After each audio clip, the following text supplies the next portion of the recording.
I called my son while I was at the grocery store. "Do you want pumpkin pie or apple pie for Thanksgiving, son?" I asked. He stayed silent for a moment, then said, "Oh, we already had Thanksgiving dinner yesterday." I thought he was joking. Then his wife grabbed the phone and said, "Everything was easier without you there." I gave the pie to a homeless boy and asked him, "Do you want to change your life?" 3 hours later, my son called back and started screaming. The jar of apple butter was the last thing left on my list. I can still picture myself standing there in the baking aisle at Kroger on Franklin Road, turning over a small notepad my late wife Vivian had given me the birthday before she passed. For 11 years, she had filled this same notepad with her grocery lists. The handwriting on those earlier pages was hers, loopy, unhurried, carrying all the personality in the world. The handwriting on my page that morning was mine. Just mine. And that difference felt heavier than it had any right to. Welcome to Alpha Dad Stories. I'm glad you're here today because this one stayed with me long after I finished it. Before we get into it, drop a comment below and take a guess based on everything you know about fathers and family and the things we quietly let slide for too long. Where do you think this story is headed? Just one line is plenty. This story contains fictional and dramatized elements added for storytelling purposes, and any resemblance to specific real individuals or events is coincidental. The message is what matters. Deliberate squared-off letters, the handwriting of someone who spent 4 decades handling wire rather than holding a pen. Apple butter cornbread, a tub of Cool Whip for the pie. 3 hours that same morning had gone into finishing the paperwork I planned to carry to Thanksgiving dinner. Not the apple butter, not the cornbread. What mattered was the envelope waiting on my kitchen table back at the house on Halcyon Drive. That was where the real gift lived. A single folded letter inside 2 pages of plain language accounting for what I had done with my savings across the past 4 years. $408,000. I want to say honestly what a figure like that means when you are a man like me.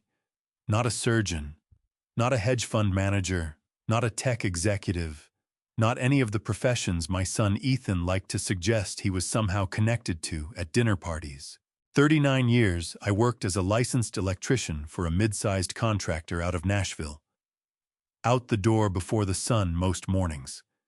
Home again with scorched fingertips and a paycheck that held its head up but never turned heads. Every dollar in that envelope was something I had said no to a vacation. I postponed an appliance, I ran into the ground, a bonus I tucked away quietly, while I kept driving a truck with 180,000 miles on it, because it still got me where I needed to go. 6 weeks before that Thanksgiving, I had closed on a house over on Elmcroft Lane. 1 story, 3 bedrooms, a covered back porch that gathered the afternoon light exactly the way Vivian always said a porch ought to. Ethan and his wife, Cassandra, had walked through it with me twice back in September. Cassandra decided the kitchen backsplash looked tired. Ethan paced off the garage with his phone and declared there was room enough for both their cars. Not one question from either of them about how I had pulled off buying the place free and clear. I had not minded that, not even a little. Just seeing them move through those rooms had been sufficient. I set the apple butter in my cart and glanced at the time. 11:47 dinner was called for 2. Plenty of runway to finish up, head home, swap out my shirt, and make the 18-minute drive to Ethan and Cassandra's house on Creek Bend Court. I reached for my phone to ring ahead, the same habit Vivian had always kept, before going anywhere because she held that showing up announced was a courtesy, and showing up unannounced was an imposition. Standing in that aisle with a dessert in each hand and the phone pinned between my shoulder and my ear, I dialed Ethan at 11:47. "Hey, son," I said. "Pumpkin pie or apple pie? Which one should I bring for Thanksgiving?" What came back was a silence long enough that I pulled the phone away to check whether the connection had held. He finally said something. A beat passed first. Behind him, I caught Cassandra's voice, kept low-clipped, short, the register she used when she did not want her words attributed later. "Dad." Something shifted in Ethan's tone. Not warmer, emptier. "We did dinner last night." My mind briefly refused the sentence. I nearly laughed out loud. I told myself he was setting up a joke. Maybe Cassandra's people had come through early, they had eaten a few things, and the real gathering was still a day away. "What do you mean?" I asked. "Everyone came over. Informational. Delivered the way you might notify a utility company about a meter reading. It just worked out better for Cassandra's family to come on Wednesday, so we moved it." Something seized in my chest, the same physical jolt from the one time I reached for a live wire before confirming the breaker was off. Total body knowledge that something had failed before the mind had caught up to what. "You moved Thanksgiving." I said it flat. "It's not a big deal, Dad. It's just a date." "Ethan," I said, keeping the steadiness in my voice where I could. "You didn't call me." Another gap of silence. Cassandra's voice behind him again, the edge in it higher now, the words still blurred. When Ethan came back on the line, his voice had undergone a change I could not miss. The blankness had sharpened into something chosen. Sounds of movement on his end. Then Cassandra's voice took over the call, not gentle, not accidental. The voice of someone who had settled this in her own mind well before picking up the phone. "Honestly, Gerald, everything was just easier without you there." Stated the way you state something you have already confirmed and are not interested in revisiting. Ethan did not reclaim the phone. He offered no correction. The quiet after that spoke in place of everything he had not said. His tone never climbed. There was nothing in it that wanted me to feel the edge, no performance of cruelty, nothing theatrical. What he sounded like was a man who had turned something over carefully and reached a position he considered settled. That was the part that made it difficult to keep my grip on the cart. "All right," I said. I cannot tell you why those were the words I produced. Nothing had been agreed to. Nothing had been let go of. My voice simply required a word, any word that would close the call before it gave out on me in the middle of a grocery store on Thanksgiving morning. I hung up. The cornbread was still in my other hand. I returned it to the shelf slowly with more attention than the task called for, the way your hands find something deliberate to do when your mind has already left the building. What remained in my cart was apple butter, a tub of Cool Whip, and a box of Vivian's preferred coffee. Force of habit, for 20 years, she had made herself a single cup on Thanksgiving morning, before the house stirred and my hand still reached for the box without asking permission from my brain. I abandoned the cart right where it sat and walked out of Kroger on Franklin Road into the gray November afternoon. The parking lot carried the smell of rain, still deciding whether to fall. I had pulled into a spot near the cart return, the way Vivian always said you should, because she believed it was a quiet signal that a person understood how their choices landed on everyone else.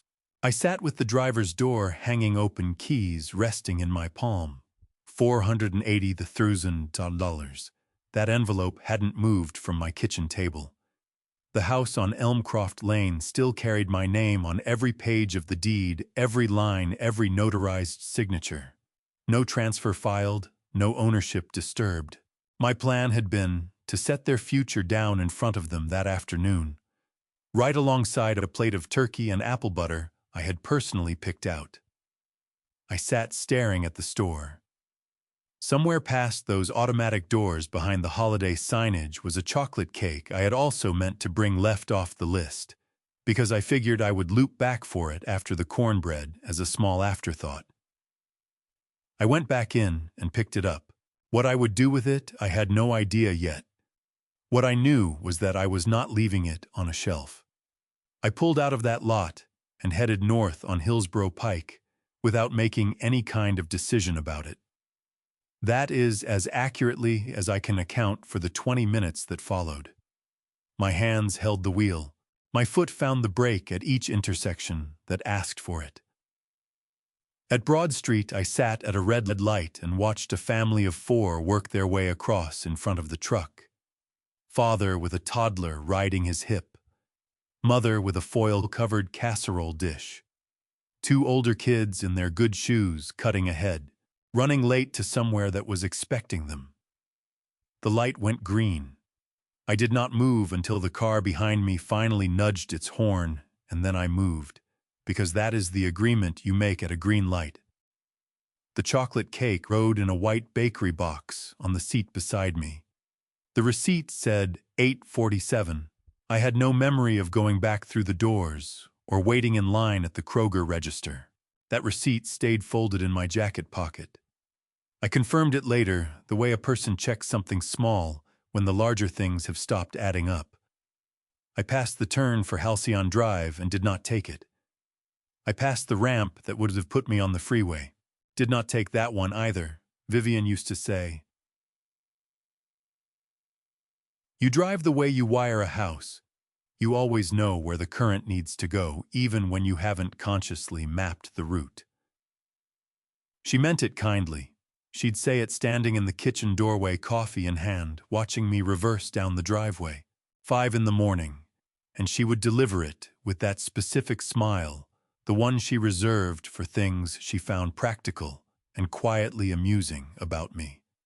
Several months had passed without that smile surfacing. It found me now unbidden and exact in the cab of a truck, with nowhere particular to be on Thanksgiving morning. The light at Charlotte Avenue was green, so I turned left, because green felt simpler than sitting still. 2 blocks on, I noticed the banner. It was strung between 2 wooden posts outside a squat brick building I must have passed 100 times without ever really seeing. Community Table Center, Thanksgiving meal, all welcome. The letters were hand-painted in orange and brown, running slightly uphill, the way signage does when volunteers knock it out on a Wednesday evening, rather than a professional with a level and a trained hand. A folding table near the entrance held paper cups and a large coffee urn. 2 women in green aprons worked a cart of covered trays alongside the front door. I idled at the curb with the engine running longer than made any sense. I was not the sort of man who walked uninvited into other people's spaces.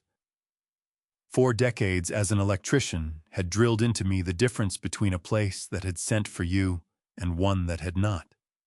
You knocked. You said who you were. You held off on pulling wire until someone showed you where the problem lived.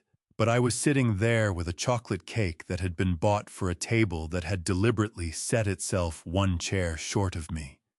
And through that glass door, I could see people working folding tables with the focused economy of folks who had organized something hard and were getting it done.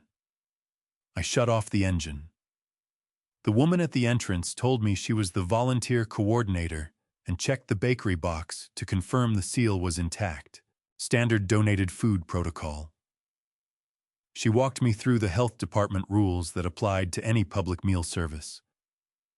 I told her I understood, and I signed the donor sheet on the clipboard she offered. That was when I spotted the boy. He stood maybe 8 feet away beside a bulletin board thick with children's drawings, one small fist wrapped around the sleeve of a woman's coat. The grip of a child who is not sure about a room but refuses to let that show. He looked around, 8 years old. Dark hair, a little overgrown, falling forward across his forehead. His sneakers were clean, but the left sole had begun to separate at the toe, the particular kind of wear a shoe picks up when it has been kept in service past the point where it should have been replaced. He was not looking at me. His eyes were on the bakery box in the volunteer's hands. His face did something I had not anticipated. It did not go greedy the way a child's face will sometimes go when something sweet enters the room.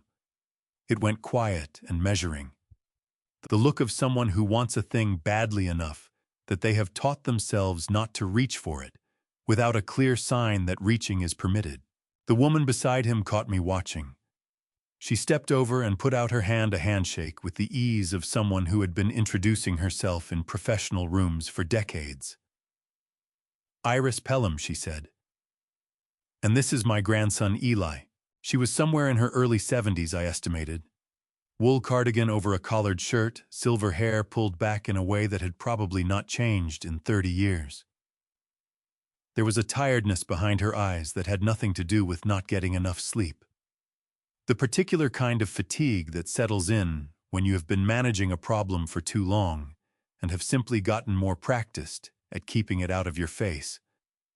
Eli glanced up from the bakery box just long enough to size me up with the gravity an 8-year-old boy reserves for adults he has not yet reached a verdict on.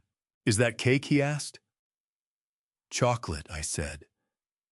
From the bakery over on Franklin Road. He looked back at the box, and his grip on his grandmother's sleeve tightened a fraction. Is it really for everybody here? He asked. The question came out so low and so carefully formed that I leaned in slightly to be certain I had caught it. He was not asking whether he could have a piece. He was asking whether the generosity itself was genuine, whether a chocolate cake turning up on Thanksgiving morning at a community center actually meant what it appeared to mean, or whether some condition was buried in it somewhere that would account for his grandmother's exhaustion and the provisional feeling of everything surrounding them. Iris touched the crown of his head gently.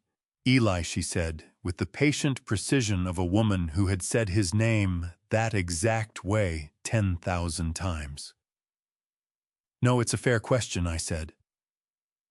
I looked at the boy. His left sole had separated another millimeter when he shifted his weight. It's for everyone in this room, I told him, including you. No conditions. Eli's face opened into something so unguarded, it landed in my chest like a fist. Not excitement. Relief.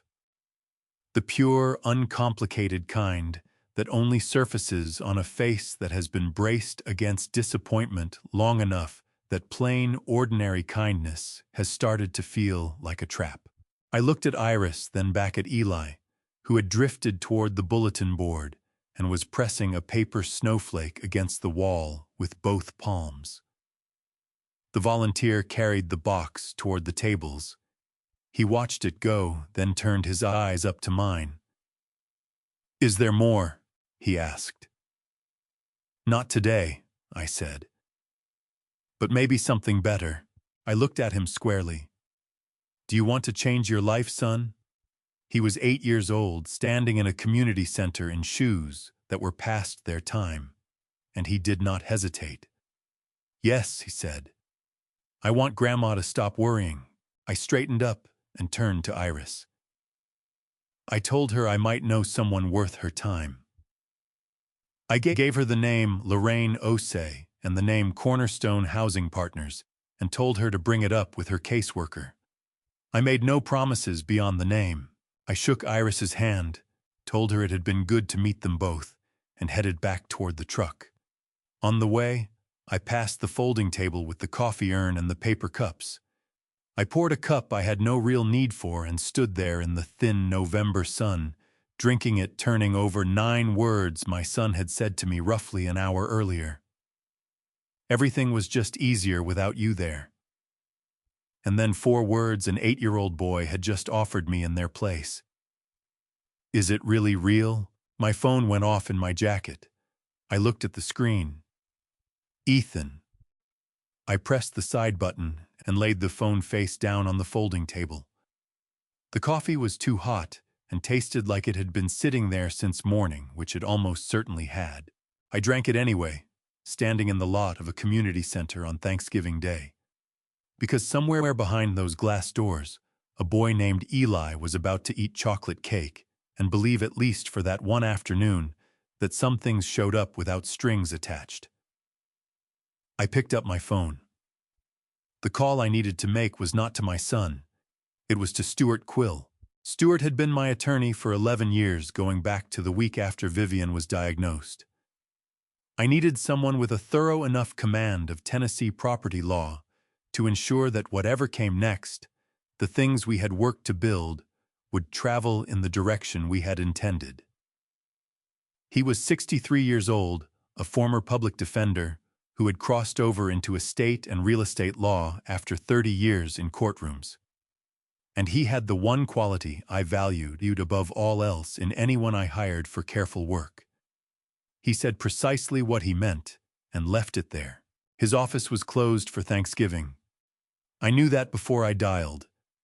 I called anyway and left a voicemail I held to 4 sentences, because Stuart had told me once that any legal instruction running longer than 4 sentences was a man actively constructing his own misunderstanding.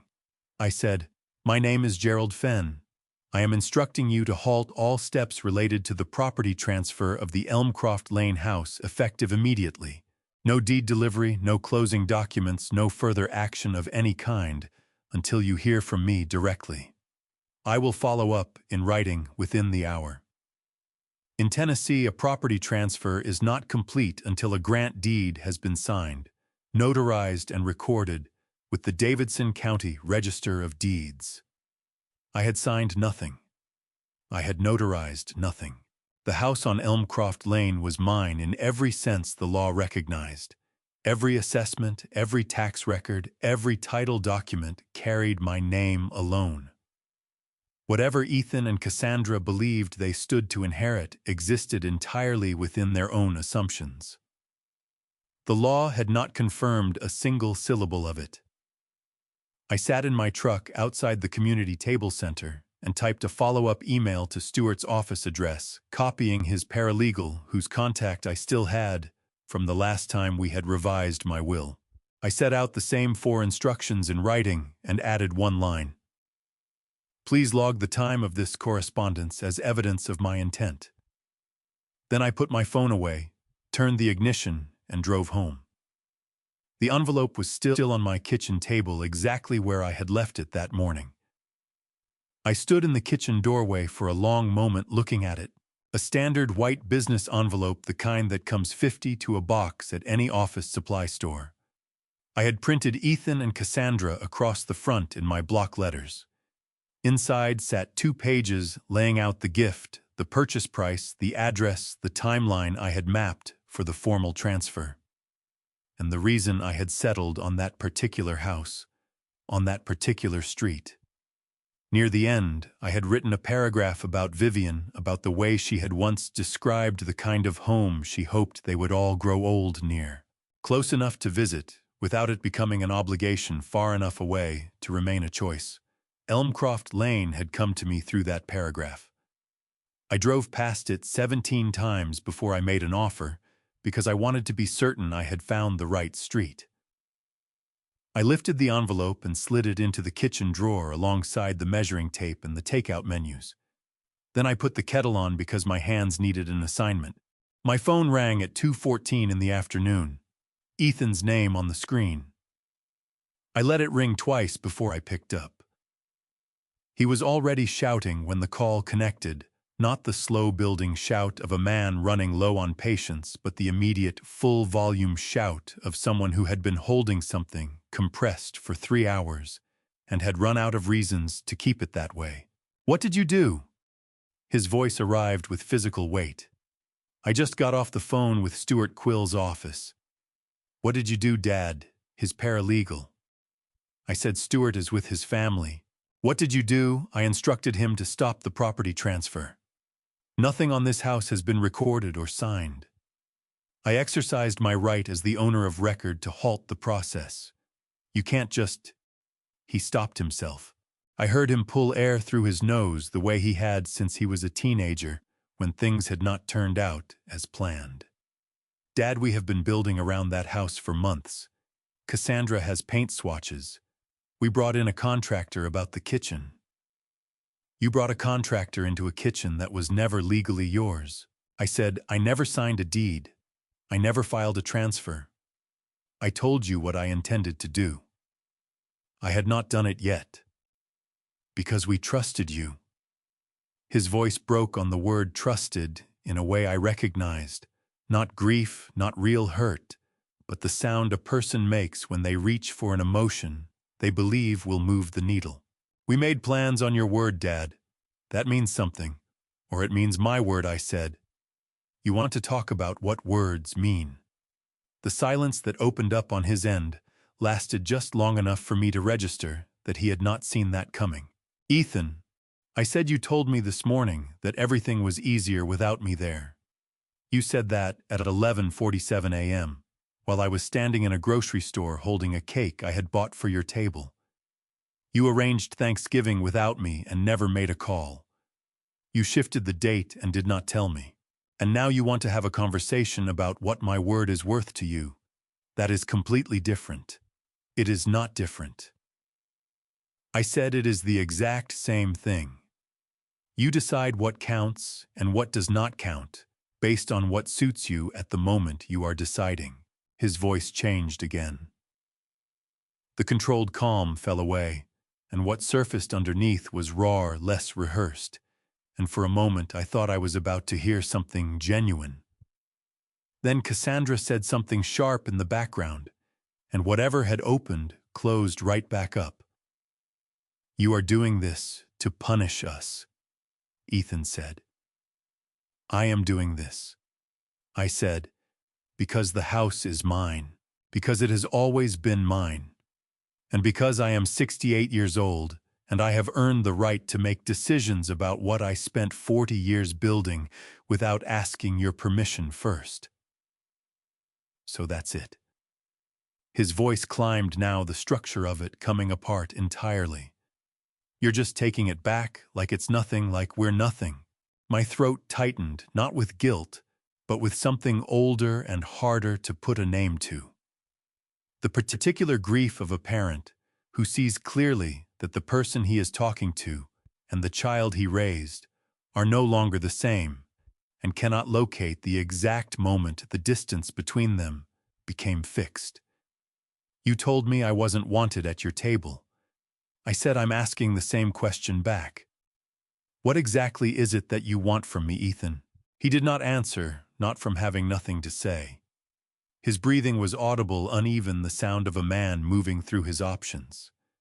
But none of those options were honest ones. And even Ethan, at his worst, seemed to grasp that an honest answer to that question would close a door that could not be reopened.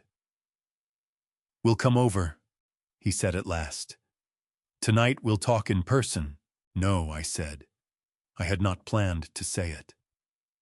The word arrived whole and without hesitation, the way the correct wire gauge comes to mind before you have consciously worked the math. "Not tonight," I said. "I'll reach out when I'm ready." I ended the call. I stood in my kitchen with the kettle beginning to whistle and the drawer shut over the envelope I had written for people who had already decided to celebrate its contents without the man who had assembled them. Dex Pruitt showed up at my door at 4:30 with a foil-covered plate and the expression of a man who already knew more than he planned to lead with. That was Dex's way. He had lived 3 houses down from me on Halcyon Drive for 22 years, and in 22 years I had come to understand that he never appeared at your door without a purpose and never stated that purpose before he had eaten something. His wife Glenna had passed 2 years before Vivian, and since then the two of us had settled into the kind of friendship that forms between widowed men in their late 60s. Mostly practical, occasionally honest, never sentimental unless one of us had been drinking, which on a Thanksgiving afternoon was not entirely outside the question. "Glenna used to make this the night before," he said, holding out the plate. "Green bean casserole. I put it together this morning. It's not what hers was, but it's hot." I stepped back from the door and let him in. We ate at the kitchen table because that is where people eat in a house like mine. Dex took the chair that had been Vivian's for 30 years, without knowing it had been Vivian's, which was fine. I had stopped assigning grief to furniture sometime in the 2nd year. He did not ask how Thanksgiving had gone. He spooned himself a portion of casserole with the large spoon he had brought along, because he knew I never had the right serving utensil for anything, and he ate with the focused attention of a man who respected food enough not to talk through it. I was grateful for that. I had spent enough of the day with words that had caused damage, silence that was chosen rather than imposed, felt something close to mercy. It was Dex who ended it. He set his fork down, nudged the plate 2 inches forward in the way that meant he had finished eating and was prepared to talk, and looked across the table at me with the directness that had always been his most useful quality. "Ethan called me," he said. My hand paused on its way to my water glass. "This morning," Dex continued before noon. "He wanted to know whether I had seen you leave the house, whether you seemed upset." He paused. He used the word unstable. The word settled into the kitchen the way something heavy settles when it is dropped from a height. "Unstable," I repeated. That was his word. Dex's jaw went tight. He had a broad, deeply lined face, 40 years of outdoor work written into it, and when something bothered him, his expression did not perform the feeling. It simply went still in a way that was more unsettling than open anger. "I told him I hadn't seen you," he said, and asked why he was calling a neighbor instead of his father. "He said you weren't picking up, and he was worried." I thought about the 2:14 p.m. call I had taken, and the one before it I had declined in the parking lot of the community center. Between those 2 calls, Ethan had reached out to my neighbor to ask whether I seemed mentally impaired and had packaged that inquiry as concern. "He's been doing this for a while," Dex said. "Calling around, asking people questions about you. I should have said something sooner. I'm telling you now because I think you need the full picture of what you're up against." I looked at the green bean casserole cooling in its foil pan and turned the word unstable over in my mind, and thought about what a person could do with a word like that given enough time and the right attorney. "What kind of questions?" I said. Dex set his hands flat on the table. "About your memory, whether you repeated yourself, whether you seemed foggy about dates or money, whether you had mentioned changing your will." He held my gaze. "He asked me once whether I thought you were capable of making sound financial decisions on your own." The kitchen went very quiet. The refrigerator kicked on with its low mechanical hum. Outside, somebody on the block was setting off early fireworks, wrong for Thanksgiving, but it happened every year because certain people in Nashville treated every holiday as an occasion for the same celebration, regardless of the calendar. "He asked you that," I said. "About 8 months ago. Dex said I told him you were the sharpest man on this block, and that if he was worried about your finances, he might try paying for something himself for once." He said it without heat. The delivery of a fact that has been waiting a long time to be said.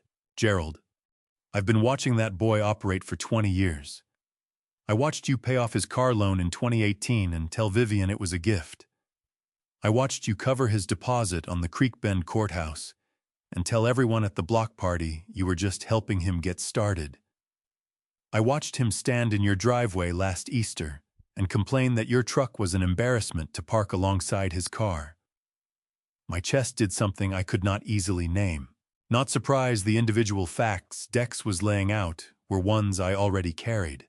What I had not done was hear them lined up by someone else, one after the next, without pause, the way you look at a wiring diagram rather than wire by wire, and suddenly see why the circuit has been failing for years. He told Cassandra's family you bought the Elmcroft Lane house as an investment. Dex said you were putting it in his name for tax purposes. That's how he explained it to them at their Easter dinner. Dex kept his eyes on my face. "I heard that from Blythe Harden 2 doors down. Cassandra's mother called her. They're in the same garden club. Cassandra's family believes you set this whole thing up as a financial arrangement, not a gift. An arrangement that benefits you." I pushed my chair back slowly, the way you move when your legs have grown uncertain about whether they'll hold. For 4 years, I had saved and gone without, and driven a truck through 3 Nashville summers with a failing air conditioner because I wanted to put something permanent in my son's hands. I had pictured his face when I gave him the envelope. I had pictured him calling his mother's name the way he used to as a small boy when something good had come his way. That particular shout, half announcement and half gratitude, the one Vivian had loved above almost anything else he ever made. He told people it was a tax arrangement, I said. That's what Blythe Harden said. I got up and went to the kitchen window. The backyard was unchanged, the same as it had always been. The fig tree Vivian had planted that had never produced a single fig, which she had found funnier with every passing year. The electrical conduit along the back fence that I had run myself and had been meaning to replace for 6 years, all of it ordinary, all of it still. Did he ever, I said without turning from the window in 20 years, say anything to you about me that was generous? Dex took his time with that. The care he took was how I knew he was giving it real thought. He told me once you were the finest electrician he had ever seen, Dex said. He was 17. Said it because you had just fixed something at his school that 3 other contractors had walked away from, and his friends were standing there watching. A pause. I don't think he has said anything generous about you since. I turned around. Dex was watching me with the level expression of a man who had concluded that honesty at this point in both their lives was the only currency worth spending. There's something else, he said. About Arlo. My brother's name in Dex's mouth stopped me where I stood. What about Arlo? I said. Dex looked at his hands on the table, then back at me. Ethan told you Arlo stopped calling because he was jealous of what you'd built, Dex said. Didn't he? My throat went dry. That's what Ethan told me, I said slowly. 4 years ago. Dex gave a single nod, the nod of a man confirming something he had hoped would turn out to be wrong. Arlo called me 6 months after the 2 of you stopped speaking. Dex said he wanted your address because you had changed your number. He said Ethan had reached out to him and told him you no longer wanted contact, that you'd called him toxic and needed distance. Dex's voice was level and careful. Arlo believed him Gerald. He believed his nephew over his own, because why would a son lie about something like that? The fireworks outside went off again, 3 quick bursts closer than before. I sat back down at the kitchen table because standing had ceased to be something I was managing on purpose. Dex left at 5:15, taking the foil pan with him and leaving behind the kind of quiet that has actual weight. I sat at the kitchen table for 11 minutes. I know it was 11 minutes because the clock above the stove has a second hand, one Vivian had specifically chosen because she said a kitchen clock without a second hand was a clock that didn't take cooking seriously. I watched that second hand complete 11 full rotations before I picked up my phone and scrolled to a number I had not dialed in 4 years. Arlo Fenn, Knoxville. The number was still there. I had never deleted it. I had told myself in the months after we stopped speaking that I kept it the same way you keep a tool you no longer reach for it. Costs nothing to hold on to, and you can never be entirely certain you won't need it again. The honest version was simpler. I had kept it because erasing it would have meant accepting that the distance was permanent. And some part of me had never fully made that peace. He picked up on the second ring. Gerald. His voice was the same, deeper than mine, unhurried, carrying the particular ease of a man who had spent 30 years in Knoxville and let the pace of it settle into him. For a moment I could not speak, because his voice sounded so completely like itself, and I had not heard it in 4 years, and I had not grasped until this moment how much of my own history lived inside the sound of my brother's voice. It's Gerald, I said. Dex Pruitt told me something tonight that I need to ask you about straight out. A pause. Dex Pruitt. Another pause, longer. Okay. Ask. Did Ethan call you 4 years ago and tell you I said I didn't want contact with you anymore? The silence that followed was not a man deciding whether to answer. It was a man understanding in real time the shape of something he had been living inside without ever knowing what to call it. Shiloh. He told me you said I was toxic, Arlo said. His voice had the care of someone managing something large. that you needed distance, that Vivian's death had led you to reconsider certain relationships, and you had decided mine wasn't a healthy one for you. He stopped. He called me from your number, Gerald. Your cell number. I had no reason to think it wasn't you. My grip on the phone tightened until I felt the case shift slightly against my palm. Ethan had called my brother from my phone. He had waited until I was out of the house. I could not reconstruct exactly when, but there had been stretches in those early months after Vivian died, when Ethan was at the house, constantly helping with paperwork, sitting with me, evenings picking up prescriptions. I had given him the entry code. I had extended the kind of access a son receives in a house full of grief. He had used my phone to call my brother, to speak in my voice, and to quietly dismantle the one relationship in my family that had existed before Ethan himself did. I need a moment, Arlo said. I'm sitting down, but I need a moment. Take it, I said. I heard him breathing. I heard what might have been his wife's voice somewhere behind him, asking something, and Arlo saying quietly, "Give me a minute, Beatrix." Then he came back. "I wrote you 3 letters, he said. "Paper letters, because I figured maybe you'd blocked my number. I sent them to Halcyon Drive." "I never got them," I said. "No," Arlo said. "I don't suppose you did." We held that between us in silence for a moment. Ethan had been coming through the house regularly during those months. The mail came to a box at the end of the driveway that I rarely checked, because Vivian had always been the one who got the mail, and I had not yet rebuilt that habit. 3 paper letters from my brother in Knoxville arriving during the stretch of time when I was least able to notice what had gone missing. Intercepted or destroyed by the son I had trusted with the entry code to my home. "And there's something else," Arlo said. "Something I hadn't fully understood then, but I think I understand now." He cleared his throat. "About 8 months ago, Ethan called me again. Different tone, warm, just checking in. He asked about you, how I thought you were holding up, whether I'd noticed any changes." A pause. He used the phrase cognitive decline. He asked whether I still seemed sharp enough to be managing my own finances. He asked it the way a person asks something when the answer is already prepared, and they're just gathering supporting statements. The refrigerator hummed. Outside, the fireworks had finally gone quiet. In Tennessee, a conservatorship is a legal arrangement in which a court appoints someone a conservator to manage the finances or personal care of a person deemed unable to do so themselves. It is designed to protect those who are vulnerable. It requires a petition, a court hearing, and medical evidence of incapacity. But in the wrong hands, it becomes a mechanism by which a family member can attempt to seize legal control over another person's assets by first constructing a paper record that the person is mentally unfit to handle them. Dex had told me Ethan was asking the neighbors about my memory and my financial decisions.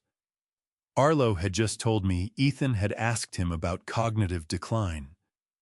And 3 months ago, Ethan had offered to arrange a comprehensive medical evaluation for me, seeming genuinely puzzled when I declined, telling him I had my own doctor, my own insurance, and no need for help booking an appointment. I had taken it as concern. I had told Dex it was concern. I had felt something close to gratitude reading it as a sign that my son was paying attention to my health. "He was building a file," I said. "That's what it sounds like," Arlo said. I crossed to the kitchen window again. The fig tree was just a dark shape in the backyard, a silhouette against the fence. Vivian had planted it. The spring Ethan turned 9. She had said every yard needed one thing that was purely optimistic. Something you put in the ground, not because you were certain it would give you anything, but because you believed in the general direction of growth. The tree had never produced a single fig. We had loved it all the same. "Arlo," I said, "I'm sorry I didn't call sooner." I'm sorry I took what he told me at face value without Gerald. His voice came through mine, firm but without any edge. You were grieving. You were in the worst year of your life, and your son told you something, and you had no reason in the world to think he would lie to you. That's not a failure. That's just what it means to be human. My eyes burned. I pressed the back of my wrist against them hard. The way you press against a wire you need to isolate before the real work can begin. I need to tell you about the house, I said. Dex mentioned something, Arlo said. Tell me yourself. So I told him all of it. The 4 years of setting money aside, the purchase, the envelope on the kitchen table, the phone call from the grocery store, the 9 words. I told him about Stuart Quill and the halted transfer and the 214 call, and Ethan's voice rising out of its measured composure the moment the answer he'd counted on didn't come. Arlo listened without once cutting in. That had always been the thing about my brother I had most taken for granted. His capacity to hold the full weight of a long story without filling the silences with himself. When I finished, he said one thing. What do you need from me right now? My throat tightened for the second time that evening, differently from the first. The first had been grief with a blade of betrayal running through it. This was something older. The feeling of being asked plainly and without conditions what you needed by someone who had known you since before you knew yourself. I need to know you're still there. I said I'm here. Arlo said I've been here. I just didn't know you still needed me to be. Out on Halcyon Drive, a car rolled slowly past with its windows down, trailing the distant murmur of a Thanksgiving football game from its radio. Ordinary life continuing in every direction, unaware of what was happening inside my kitchen. Come up this weekend, I said. I have a lot to show you. I'll be there Saturday morning, he said. I'll bring Beatrix. I said goodnight to my brother for the first time in 4 years and stood in the kitchen with the phone held against my chest after the call ended. The way you hold something you believed was lost and have only just been handed back. I did not sleep on Thanksgiving night. That is not as unusual for me as it might sound. Since Vivian passed, I have had a complicated relationship with sleep, what her doctor called adjustment insomnia, and what I called lying in the dark, turning over everything I forgot to say to someone who can no longer hear me. Most nights I was asleep by 10 and awake again by 2. I had learned to use those hours between 2 and 5 the way I used the early morning quiet of a job site before the crew arrived steadily, without needing anyone else present to justify the work. That night, the work was different. I sat in the armchair in the living room, phone on the side table, the floor lamp dialed to its lowest setting, the one Vivian had called the reading light, even though neither of us had used it for reading in 20 years. I had opened Ethan's Instagram page without quite deciding to. I hadn't looked at it in months, maybe longer. I was not a man who spent time on social media, but I had created an account 3 years back because Vivian's sister had posted photos from a family reunion, and I had wanted to see them. The account had sat dormant ever since. Ethan's page loaded slowly on my phone. 41 posts.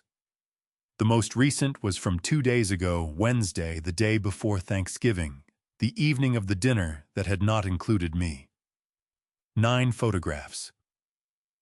I enlarged the first one between my thumb and forefinger, the way Eli had enlarged things at his age whenever he needed to see something more clearly.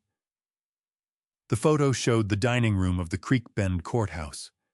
The table extended with the extra leaf Ethan had bought the previous spring set, with Cassandra's good dishes, candles lit, the kind of careful arrangement that takes an hour and is meant to look effortless. 11 people around the table. Cassandra's parents, her sister and brother-in-law, 3 couples I recognized as neighbors of Ethan's. An older woman I didn't know, laughing at something outside the frame. I looked at every face in that photograph twice. My name was not among them. The caption read, Grateful for the people who fill our table and our lives. So much to look forward to in the year ahead. The next photo was a close-up of Cassandra's centerpiece dried wheat stalks and small orange gourds arranged in a wooden bowl I recognized. Because I had made that bowl in 1986 in a woodworking class Vivian had signed us up for when Ethan was 2 years old. She had said every house needed something handmade in it.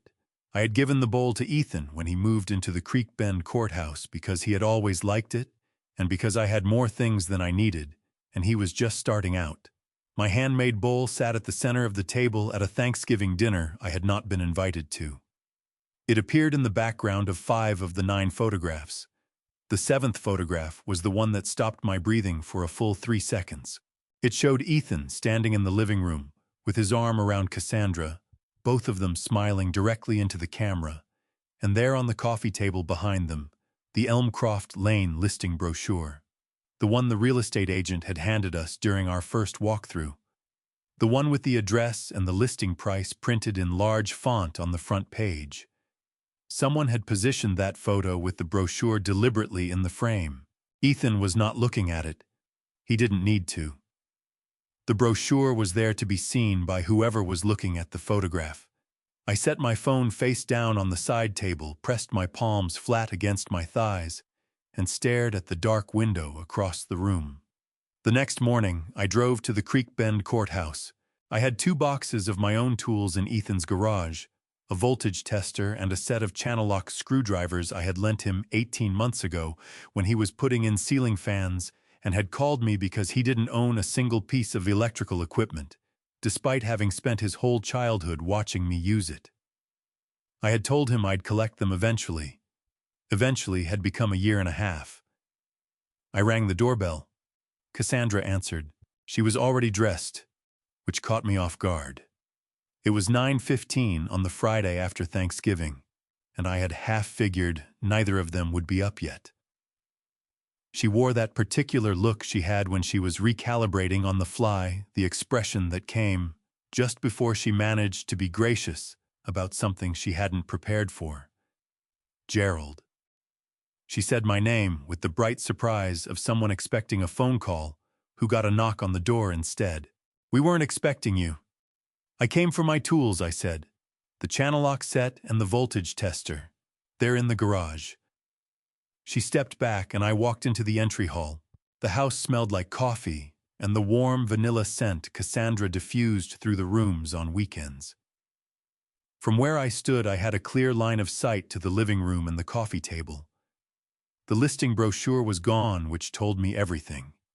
It had been a prop, and props get cleared once the performance ends. Cassandra led me through to the garage. I found my toolbox on the shelf where I had left it in exactly the spot I always left tools on a job I meant to come back to. I lifted it down and went through the contents. Voltage tester there. Channel lock set there. The small roll of electrical tape I hadn't remembered leaving. I was turning to go when the hallway caught my eye. The wall running between the garage door and the kitchen had held 3 framed photographs since Ethan and Cassandra moved in. I had registered them on earlier visits without really looking. Now, for a reason I couldn't have put precisely into words, I stopped. The first frame held a wedding photo, Ethan and Cassandra at the altar, both of them lit up with the particular joy of people who believe the hardest part is now behind them. The second frame held a photo from Cassandra's parents' anniversary dinner, the whole Drayton family arranged across a restaurant patio. The third frame, the one nearest the kitchen door, the one I was most familiar with, because I had the same photograph in a different frame on my own bookshelf, had always been the photo from Ethan's college graduation.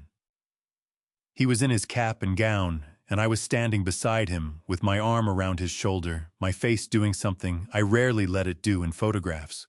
That frame now held something else entirely. Cassandra's family at what appeared to be a lake house summer light, everyone squinting pleasantly into the sun.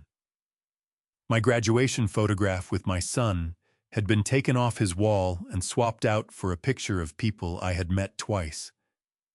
I stood in that hallway with the toolbox in my hand and grasped something that no conversation, no phone call, no Instagram post had made as clear as that one small rectangle where my face used to be. Ethan had not left me off the Thanksgiving guest list because of a scheduling conflict or a rough season or some passing irritation with me. He had been removing me steadily and deliberately from the structure of his life for long enough that a blank space on the wall looked like an improvement. Cassandra appeared in the kitchen doorway. "Did you find everything?" she asked. I looked at the wall. I looked at her. Her eyes followed mine to the empty space where the graduation photo had hung, and something shifted across her face. Not guilt exactly, more the look of someone caught mid-act in something they had already decided was justified. "It needed updating," she said. "Of course," I said. I carried my toolbox out through the garage and set it in the bed of my truck and sat behind the wheel in the Creek Bend Court driveway for a long moment, looking at the front of the house. I had helped Ethan buy through the windshield of a truck he had once called an embarrassment, with both hands on the steering wheel, because the alternative was putting them over my face, and I was not going to do that in his driveway. I started the engine and drove home. The text message arrived at 2:17 in the afternoon while I was flat on my back under the kitchen sink, replacing a compression fitting that had been weeping water for 3 weeks. I had started the job at noon because I needed something that required both hands and offered a specific problem with a specific solution. Plumbing wasn't my trade, but over 40 years I had done enough of it to understand that a compression fitting is a compression fitting, and that the satisfaction of stopping a leak is available to anyone willing to stretch out on a cold floor with a wrench. The leak stopped at 1:54. I stayed under the sink another 20 minutes anyway, because the floor was cool and the cabinet smelled like pipe compound and old wood, and it was easier to think inside a small enclosed space than in the open middle of a room with too many directions to look. I was at the Thanksgiving dinner Wednesday night. I've been going back and forth since then about whether to reach out, and I decided I had to. "I'm sorry to contact you this way. Would you be willing to talk?" I read the message twice from the kitchen floor, wrench in hand, a damp patch spreading across the knee of my work pants. I sat up, typed back one word yes, and gave her my number. She called 4 minutes later. Her voice was younger than I had expected from the formality of the text, and there was a tension running through it that I recognized as the particular discomfort of someone doing what they believe is right, while not being certain they'll be thanked for it. "Mr. Fenn," she said, "thank you for picking up." "Gerald," I said. "What did you want to tell me?" A short pause. I heard her exhale. "I've worked with Ethan for 2 years. He's talked about you, about the house, about what you were planning to give him. He talked about it the way people talk about something that's already theirs." Another pause. "3 weeks ago, he told the whole sales floor the transfer was basically done, that he was already mapping out renovations." He said. She stopped. "I'm going to give you his exact words because I think you're owed them." "Go ahead," I said. He said, and I'm quoting, "The old man's finally doing something useful with his savings." That was how he put it to 12 people in an open office. Her voice tightened. "I have a father, Mr. Fenn. He's 66. He worked construction his whole life." When Ethan said that, I smiled because everyone around me was smiling, and I am not proud of that. But I've been sitting with it since Wednesday night, and I can't let it go. I was at the kitchen counter with the wrench still in my hand. I set it down on the dish towel Vivian had kept folded over the oven handle, the one with the faded blue stripes on it that I had never replaced because it still did its job, and because putting it in the trash felt like a decision nobody had asked me to make. "What happened Wednesday night?" I said. At the dinner, she took a breath. "Ethan gave a toast. Partway through the meal, after the first round of drinks, he stood up and talked about the year, his work. Cassandra, everything going well. A pause. He talked about the house, about Elmcroft Lane. He described it as something he and Cassandra had worked toward together, a goal they had reached. He raised his glass and said, "Next year we'll be hosting this in our new place." Her voice stayed quiet and even. He used the word we. He said, "We worked toward it." There were 12 people in that room, Mr. Fenn. Not one of them heard your name. The kitchen was very still. I thought about 4 years of 7 a.m. starts and skipped vacations and a truck with 180,000 miles on it, and a savings account I had checked every January and told myself was almost enough, almost enough, almost enough. I thought about the envelope on the kitchen table with my block handwriting on it. I thought about the paragraph about Vivian, what she had said about a house close enough to visit, but far enough to be a choice. How he said we worked toward it, I said. Yes, Petra said. Did anyone ask about me? Another pause, longer this time. Cassandra's mother asked where you were. Ethan said you had other plans, that you preferred a quieter Thanksgiving, a beat. Cassandra's mother said that was a shame. Ethan said you were used to it. My hand found the edge of the counter and pressed hard into it. You were used to it. What comes next is the moment Gerald finally sees the full picture of what had been happening behind his back. And it is worse than anything he had let himself imagine. Before we get there, I want to ask you something. If someone you had given everything to had been quietly working against you, would you confront them the moment you found out, or would you take your time and let your actions speak? Not fine, not a preference, just accustomed to the empty chair, to the table set without a place for me. That was the thing Ethan had announced to a roomful of people, as though it were simply a fact about me, like a dietary restriction or a personality quirk.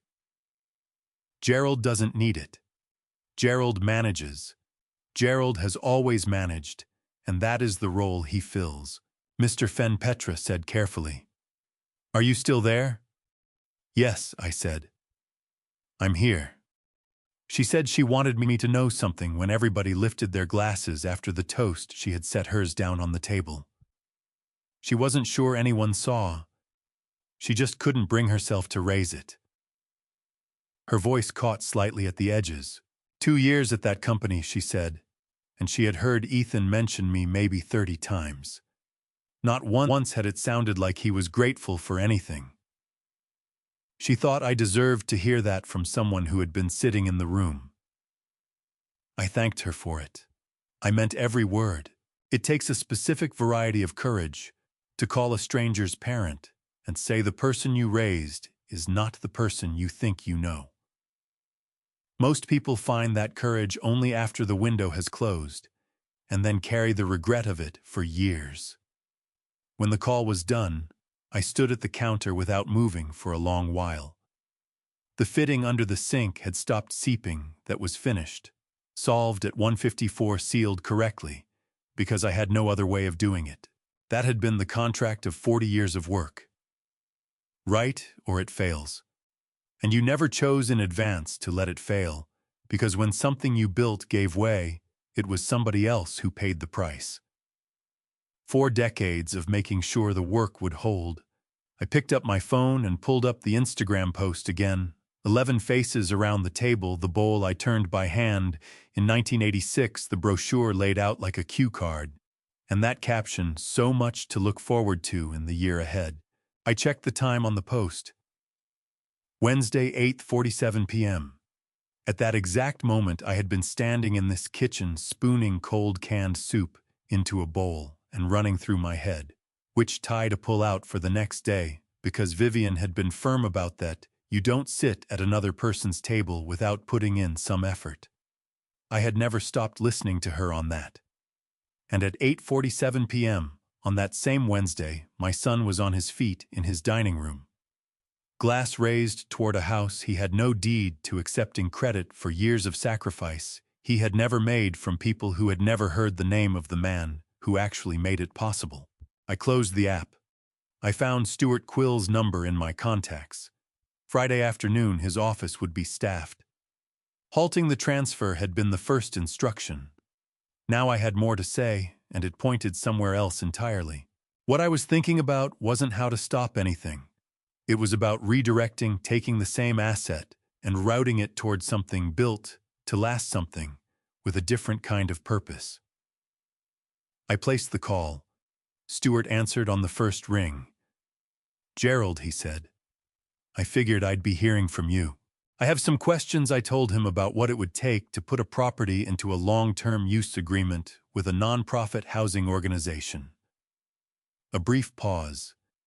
"That's a different conversation than I was expecting," he said. "I like it better." I could hear him settle into his chair. "Tell me what you're thinking." Arlo pulled into my driveway at 9:40 Saturday morning, driving a gray Subaru I had never seen before. A new car bought at some point in the 4 years we hadn't been talking. That detail landed quietly and unexpectedly. All the ordinary things that had accumulated in his life while my son kept us at a distance. Arlo was carrying less weight than the last time I'd seen him. His hair had gone white all the way through, which mine hadn't done yet. He moved with the measured care of someone whose left knee had been surgically repaired twice and who had quietly made peace with what stairs now required. Beatrix was with him, 68 years old, retired from 30 years as a school librarian, silver reading glasses resting up on her head and radiating the specific warmth of someone who had made it her life's work to help children feel at ease in a room full of books. She got to me first at the door, before Arlo did. That was right. That was her. We moved to the kitchen because in my house the kitchen was where the real conversations happened.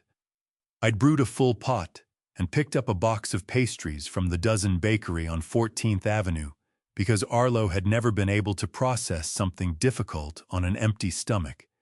And what I was about to put him through was the hardest thing I'd told anyone in years. Beatrix poured, without waiting to be asked. That was also right. I walked Arlo through everything the phone call hadn't covered.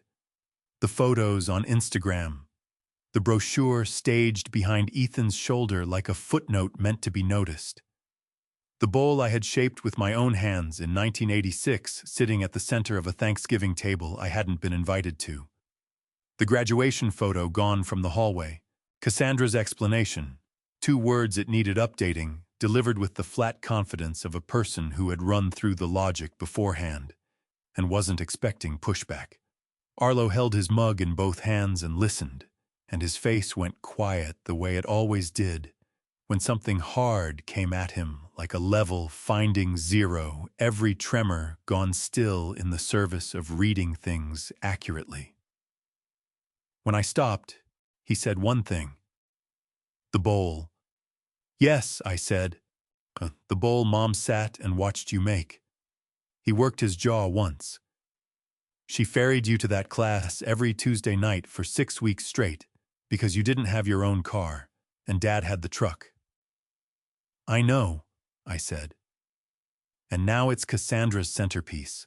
In the photo," I said. "In 5 of 9 photos." Arlo put his mug down on the table with the kind of controlled precision that told you the muscles behind the gesture were working against something. Beatrix reached over and covered his hand with hers, not to hold him back, but because that's the thing you do for someone bearing weight you can't lift for them. Noon came and the doorbell rang while we were still at the table. I had a sense of it before I stood. I can't explain it exactly, maybe the sound itself, 2 notes pressed with the patient rhythm of someone who had thought through how to arrive rather than just showing up. Or maybe it was that Ethan would have known Arlo was coming. Dex Pruitt's driveway faces the street, and a gray Subaru with Knoxville plates parked there on a Saturday morning was the kind of thing that got noticed on Halcyon Drive. Ethan was on the front porch holding a Whole Foods bag with a sourdough boule, a wedge of aged Gouda, and a jar of honey inside. Wearing the look of a man who believes that food at the door substitutes for goodwill. Cassandra stood beside him in a burgundy wool coat, her hair loose, presenting the warmer, softer version of herself, the one she brought out when she needed people to lower their guard. She had a small wrapped gift with a ribbon on it, a quiet exhale. "Dad," Ethan said, his voice carrying that smooth, rehearsed warmth. "We wanted to come see you. We brought a few things."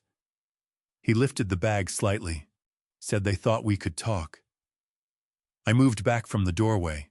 They stepped into the entry hall and found Arlo sitting at the kitchen table. Something crossed Ethan's face, a flicker involuntary there and gone before you could name it. Not guilt. Something faster than guilt. The adjustment of a man who walked in expecting one set of conditions and found them rearranged. "You, Uncle Arlo," he said. The warmth stretched outward to cover the new shape of the room. "I had no idea you were here."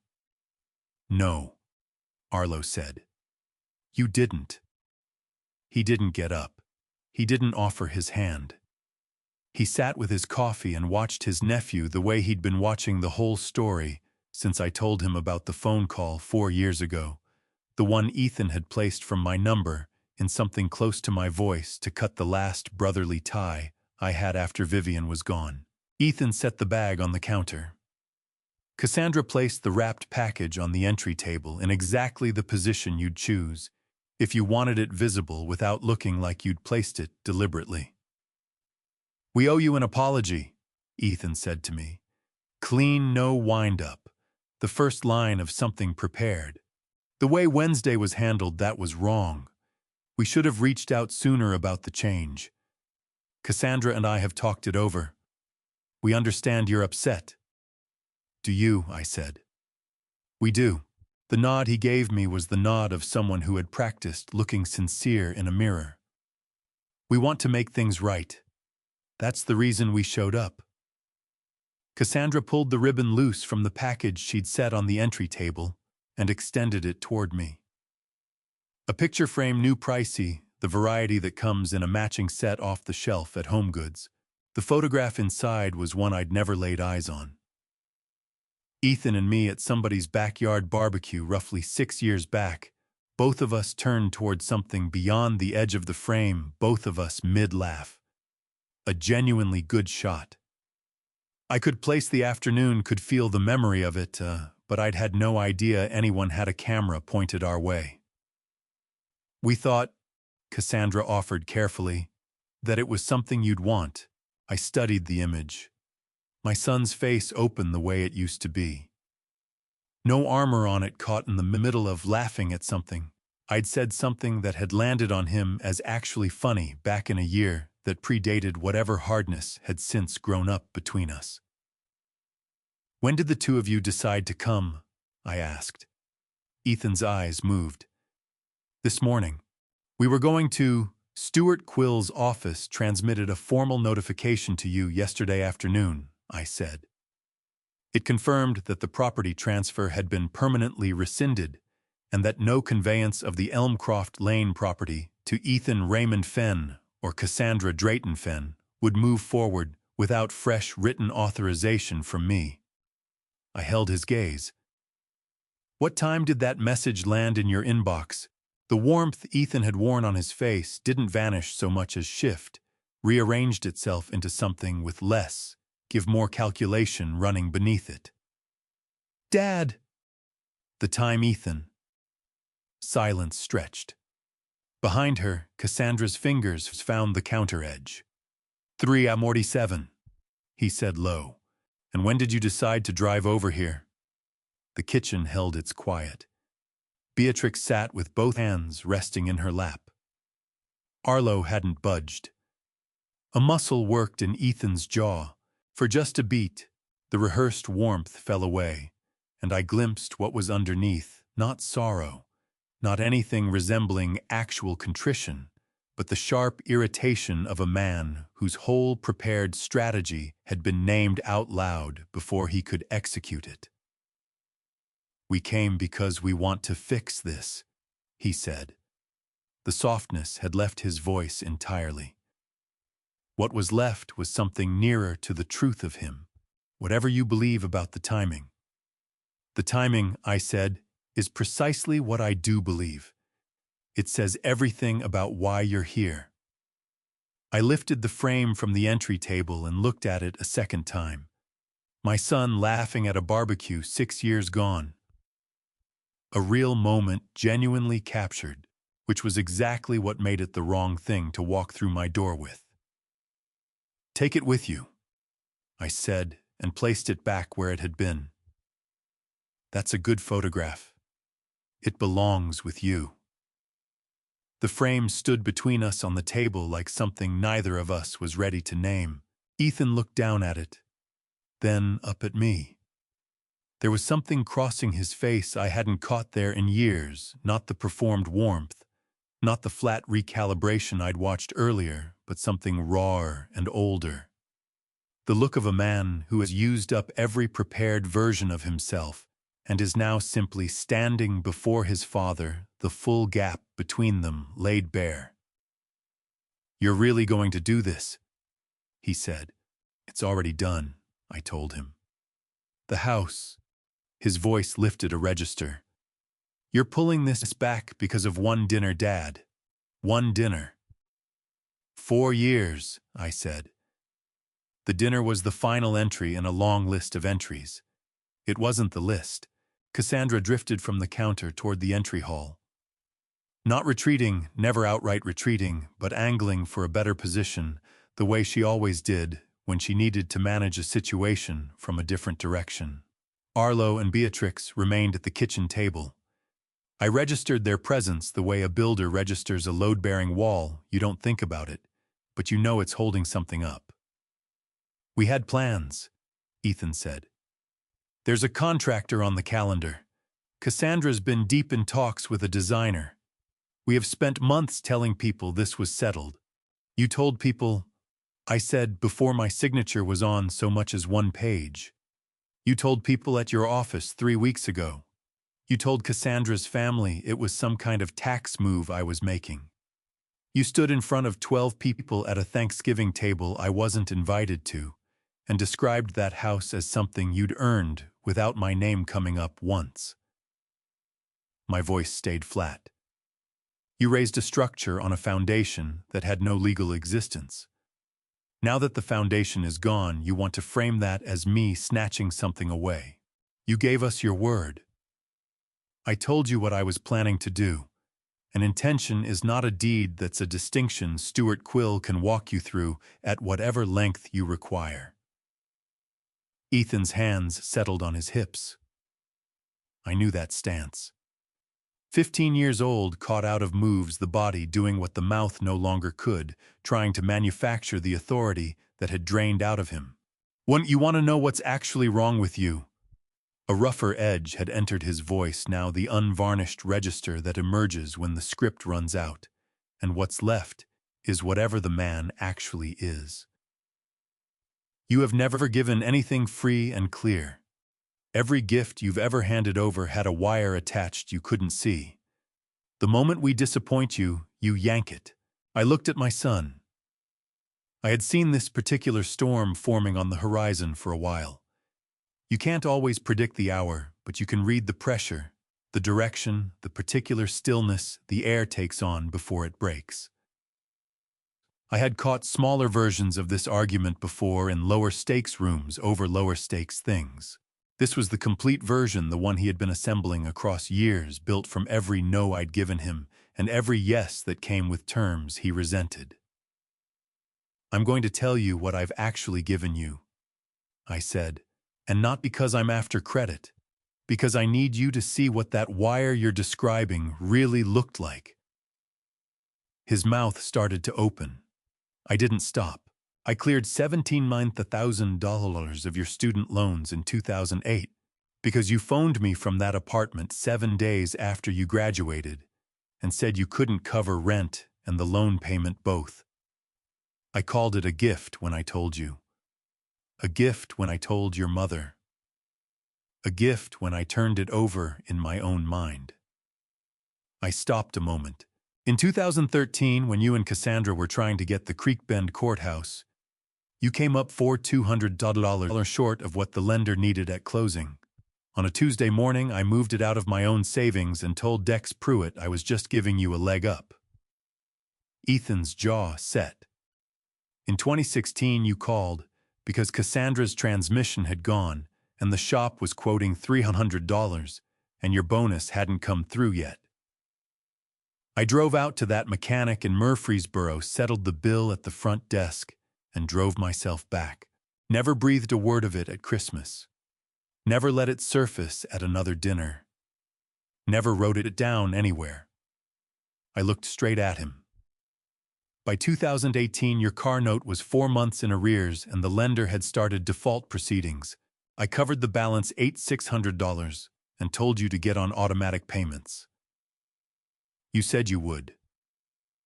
You didn't. Near the entry hall, Cassandra had gone motionless. And your cell phone has run on my family plan since 2010 from the spring you were out of work and asked me to add you on. I kept the line open because you never mentioned dropping it, and I never thought to raise it. My voice stayed even and measured the way it does when I'm working through an electrical load calculation. Emotion clouds, the numbers, precision is the only currency that can't be disputed. Every appliance, every fixture, every wiring job in your house, I've handled all of it without sending a bill because when you called, I showed up because you are my son, and showing up was the thing I had to offer. I paused. For 11 days in 2020, I looked after your dog while you and Cassandra were in Cabo. You didn't check whether I had anything going on. You told me what time you'd be dropping him off. The room had gone completely still. Beatrix's coffee mug was frozen halfway between the table and her lips. I'm not reciting all of this, I said, to collect a thank you. I'm saying it because you just stood there and called what I've given you a collection of strings. And I need you to understand something about strings. They don't work with only one end.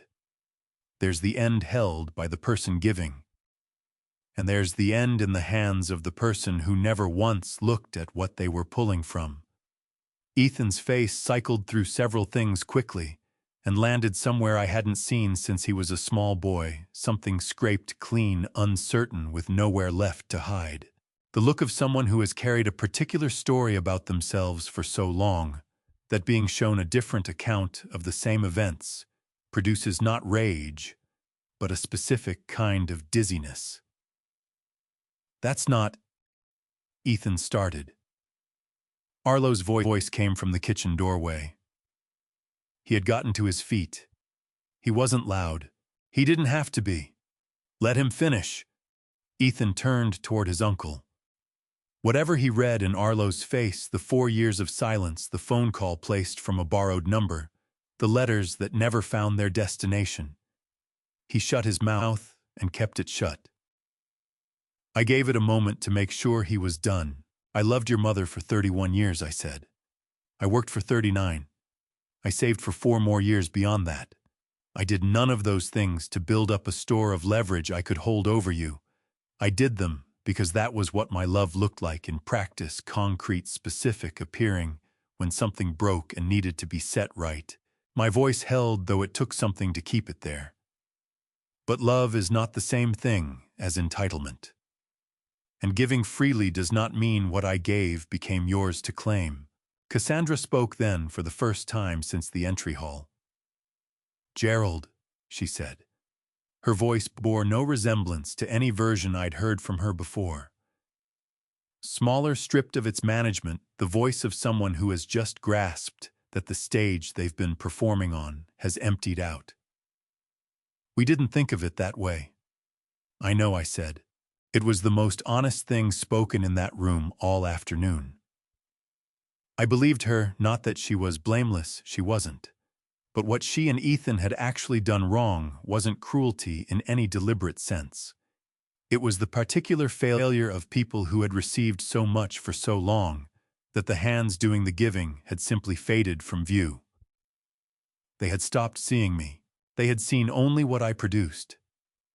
Those two things had blurred together so slowly over so many years that by the time I was standing in a grocery store on Thanksgiving morning, my absence from their table had registered in their minds as a reasonable adjustment rather than the severing it actually was. Ethan lowered himself onto the bottom step of the entry hall staircase. Elbows on his knees, face in his hands, he sat there and stayed. I didn't cross the room to him.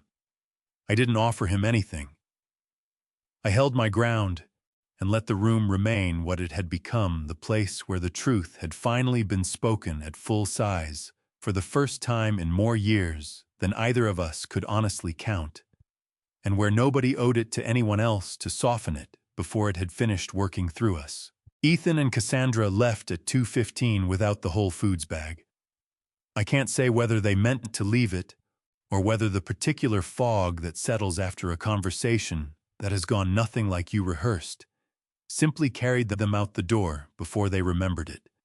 Either way, it stayed on my kitchen counter through the rest of the afternoon.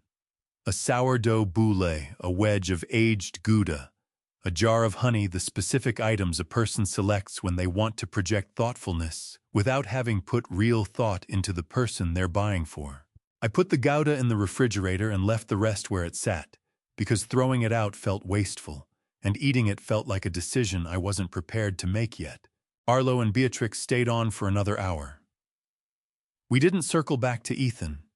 Everything that needed saying had been said while he was still in the room, and going over it again in his absence would have converted grief into something closer to gossip, a line Vivian had drawn early in our marriage, one I had tried to respect ever since. Arlo told me instead about a restaurant down in Knoxville he and Beatrix had been going to on Friday nights for the past 3 years. Beatrix told me about a garden she'd gotten started in their backyard, and I told them about the fig tree that had never produced a single fig. For 45 minutes we were just 3 people at a kitchen table, talking about ordinary things which turned out to be its own kind of mending. When they left, Arlo took me by both shoulders in the doorway, the way our father used to do, and looked at my face the way you look at something you've been away from long enough that you need to take it in again from the beginning. "Saturday after next," he said. "Come to Knoxville. Stay the weekend. I'll be there," I said. I meant it without any qualification attached, which was a different quality of meaning than I'd been able to give most things in the previous 48 hours. I phoned Lorraine Osei at 3:30. Her name had come from Stuart Quill, passed along at the close of our Friday afternoon call with the specific endorsement of a man who didn't hand out endorsements carelessly. He had told me Lorraine ran the Nashville office of a nonprofit called Cornerstone Housing Partners, that she had been placing people in transitional housing for 14 years, and that if I was serious about what I'd described, she was the right first call to make. Not because she would confirm what I hoped to hear, but because she would tell me what I actually needed to know, which was a more valuable and different thing. She picked up on the third ring with the clipped competence of someone for whom Saturday afternoons were working hours by her own choosing. "Mr. Fenn," she said, after I'd introduced myself and mentioned Stuart's name. He called ahead. "I've been expecting to hear from you." "I appreciate you picking up on a weekend," I said. "Transitional housing doesn't observe weekends," she said, not with any bitterness, just the plain matter-of-fact tone of someone stating a condition of their work the way an electrician might say that power failures don't check the calendar. "Tell me about the property," she said. Single-story bungalow on Elmcroft Lane in Nashville.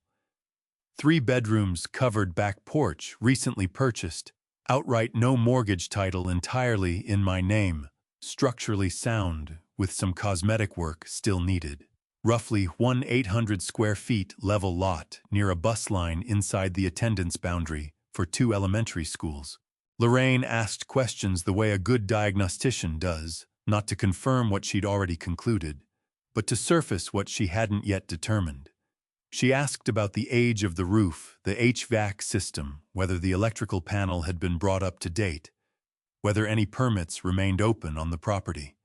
She asked whether I had a timeline and what I expected in terms of my own role once a placement was made. I answered each question straight. The roof was 11 years old, with somewhere between 8 and 12 years of useful life remaining, depending on weather. The HVAC had been serviced 6 months before I took ownership and was running correctly.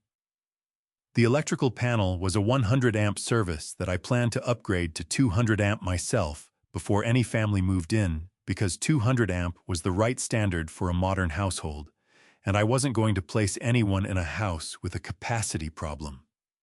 No open permits. My timeline was flexible, my intention was not. The electrical upgrade, Lorraine said. You're doing that yourself. Licensed electrician, I said. 39 years. I've kept my Tennessee license current because I wasn't ready to stop being useful in that particular way. A short pause. Most donors write a check, Mr. Fenn. I know, I said. I've written checks. They don't feel like anything. A longer pause this time. I could hear her on the other end, a chair shifting, papers moving. Cornerstone runs what we call bridge placements, she said. A family arrives from a temporary shelter or an emergency housing situation. They have earning potential, one or both adults are working or actively looking, but they don't have the combination of savings, rental history, and deposit funds that the private market demands. We place them in a stable property for 9 to 12 months. While they're there, they work alongside a case manager. They accumulate savings, and they build the rental history they need to qualify for housing on their own.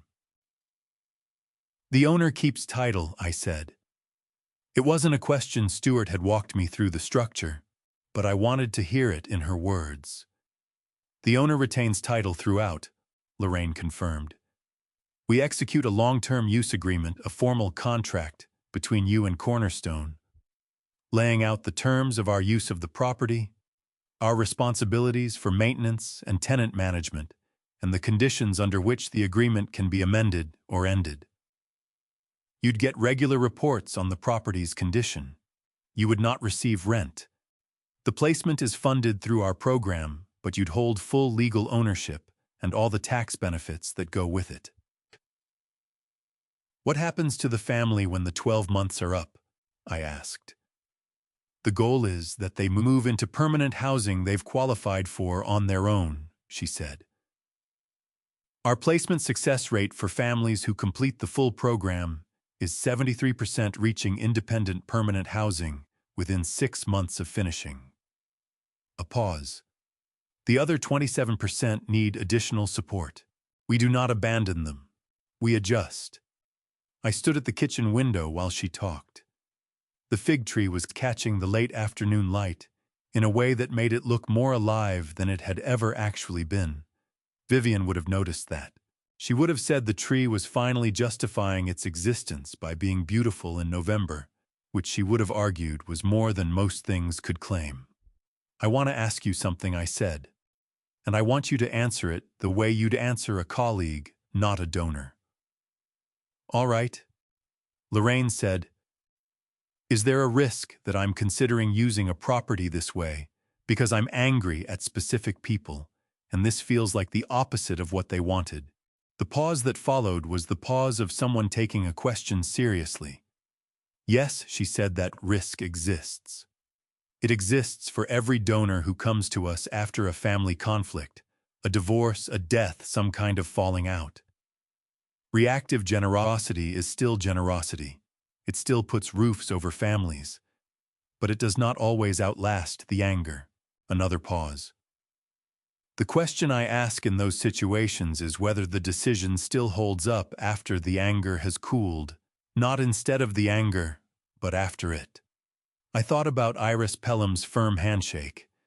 I thought about Eli's sneaker with the separating sole. I thought about the question he had asked in a voice so measured it sounded like a child who had learned not to assume anything. Is it really real? It holds up, I said. Then let's schedule a site visit. Lorraine said she wanted to see the property before things went any further. "Are you available Tuesday morning? I'll make myself available," I said. I wrote down the time she gave me in the same notepad my late wife Vivian had given me the birthday, before she passed the same block handwriting I had used for 11 years of my own lists on the page directly after the one I had carried into Kroger on Thanksgiving morning. The page that still had apple butter written on it in my own hand, from a holiday that had become something I hadn't anticipated, hadn't planned for, and would not, looking back from where I stood now, have chosen to undo. I drove out to Elmcroft Lane on Sunday morning before the neighborhood had fully come to life. That was deliberate. 40 years of job sites had taught me that the most honest reading of a space came before anyone else arrived, to fill it with their ideas of what it ought to be. An empty room at 7 in the morning would tell you things about itself. It would never reveal at noon with a contractor scribbling on a clipboard and a client asking about cabinet finishes. The light was different then. The sounds were different. The room was only itself without the weight of anyone's intentions laid over it. I parked in the driveway and sat a moment with the engine off. The brick path to the front door was the same narrow strip I had walked 11 times since the purchase, twice with Ethan and Cassandra, twice with my real estate agent, the rest alone at various stages of the process. The frost that had edged the grass during the weeks I spent finalizing paperwork had given way to the particular dry December chill of Nashville mornings, cold enough to see your breath, not cold enough to call it genuine hardship, which was one of the things Vivian had loved about this part of Tennessee, and one of the things I had stopped noticing until she was no longer around to say so. I unlocked the front door and went inside. The house smelled the way empty houses smell. Not unpleasant, just neutral, the absence of that particular combination of cooking and laundry and human presence that transforms a structure into somewhere a person actually lives. The living room caught the morning light through the bay window and laid a long rectangle of it across the hardwood floor. I stood in it for a moment, because the light was exactly what the listing had described, and I had not yet given myself permission to simply stand in a room I owned without needing a reason to be there. Then I got to work. I had brought my full diagnostic kit, voltage tester, multimeter, circuit tracer, outlet tester, and the worn leather tool roll Vivian had given me for our 20th anniversary, which I had used every working day since and would keep using until it gave out, which at the current rate would be sometime after I did. I started at the electrical panel mounted in a utility closet off the kitchen hallway.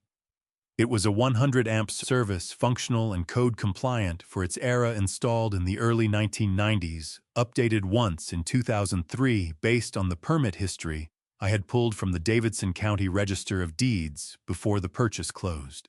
In Tennessee, 100-amp service is the minimum acceptable for a residential property, but minimum acceptable and actually appropriate for a modern household are not the same measure. A family running a washer, a dryer, a dishwasher, a refrigerator, window, air conditioning units, and the ordinary accumulation of devices that make up life in 2023 could push a 100-amp panel to its edge without doing anything out of the ordinary. 200 amps was the right standard. It was also work I could do myself with the correct permits pulled. In Tennessee, electrical work on a residential property requires a permit from the local building department and a final inspection by a city inspector before the work is considered complete and legal. A licensed electrician can pull the permit, do the work, and schedule the inspection directly. The process takes longer than writing a check and handing it off, but it produces work you can stand behind because you did it yourself and you know exactly what is inside every wall. I spent 2 hours tracing circuits. The house had 14 circuits serving the living spaces, plus 2 dedicated circuits for the kitchen appliances and 1 for the dryer hookup in the laundry closet. The wiring was copper throughout, which was correct.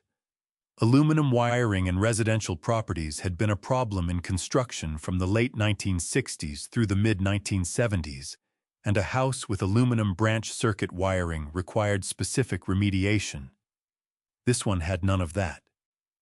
The previous owners had maintained it with the quiet competence of people who understood that a house is a system, and systems need tending.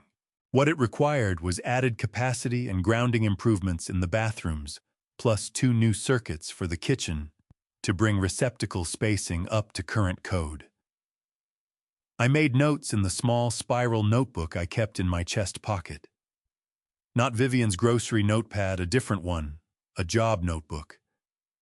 The kind I had carried since my first year as an apprentice when my foreman told me that a tradesman who didn't write things down was a tradesman who planned to do work twice. I recorded measurements, circuit numbers, load calculations, material estimates. The handwriting was the same block print I used for everything. The numbers were exact, because in electrical work, inexact numbers carry consequences. By 9:15, I had a complete picture of what the house needed. I stood in the kitchen and looked at the pencil mark on the wall where Ethan had measured out a spot for a coffee station during the second walkthrough. He had made it with easy authority, the mark of a man claiming territory, in a space he had already decided belonged to him. I had watched him do it, and felt something I hadn't examined at the time. A small displacement, a minor note in a chord that was otherwise major gone before I could name it. I rubbed at the mark with my thumb the way I had once before, standing in this same kitchen after Thanksgiving, trying to understand how possession had so completely overtaken gratitude that my son could mark a wall he did not own, as though the marking itself was the same thing as ownership. The mark came away. Pencil on flat paint, nothing permanent. The wall beneath was clean, unmarked, the same color it had been before he touched it. I pressed my palm flat against the wall where the mark had been. This was what I had bought. Not for Ethan's coffee station, not for Cassandra's new backsplash, not for the renovation plans that they had laid out to a contractor before a single piece of paper had been signed. I had bought it because I wanted to give someone something that would last. That intention hadn't changed. The person it was meant for had. My phone buzzed. A text from Dex. Saw your truck on Elmcroft this morning. You doing okay over there? I typed back, working. Come by if you want coffee. Dex's car rolled into the driveway 14 minutes after my text. He came through the front door without knocking, which is what men do when a friendship has run long enough that an unlocked door on a work site means the same as a spoken welcome.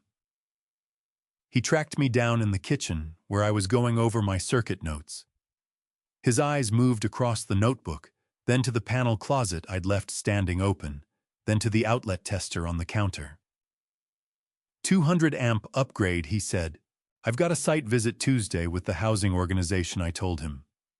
I want my work done before Lorraine ever lays eyes on that panel. Dex lifted the outlet tester off the counter and turned it over slowly, not the way a civilian handles an unfamiliar object, but with the quiet attentiveness of someone who has used one enough to know exactly what it tells you. You need a hand pulling the permit, I met his eyes. Dex carried a Tennessee electrician's license that had been sitting dormant for 2 years. He'd walked away from the trade, or told himself he had.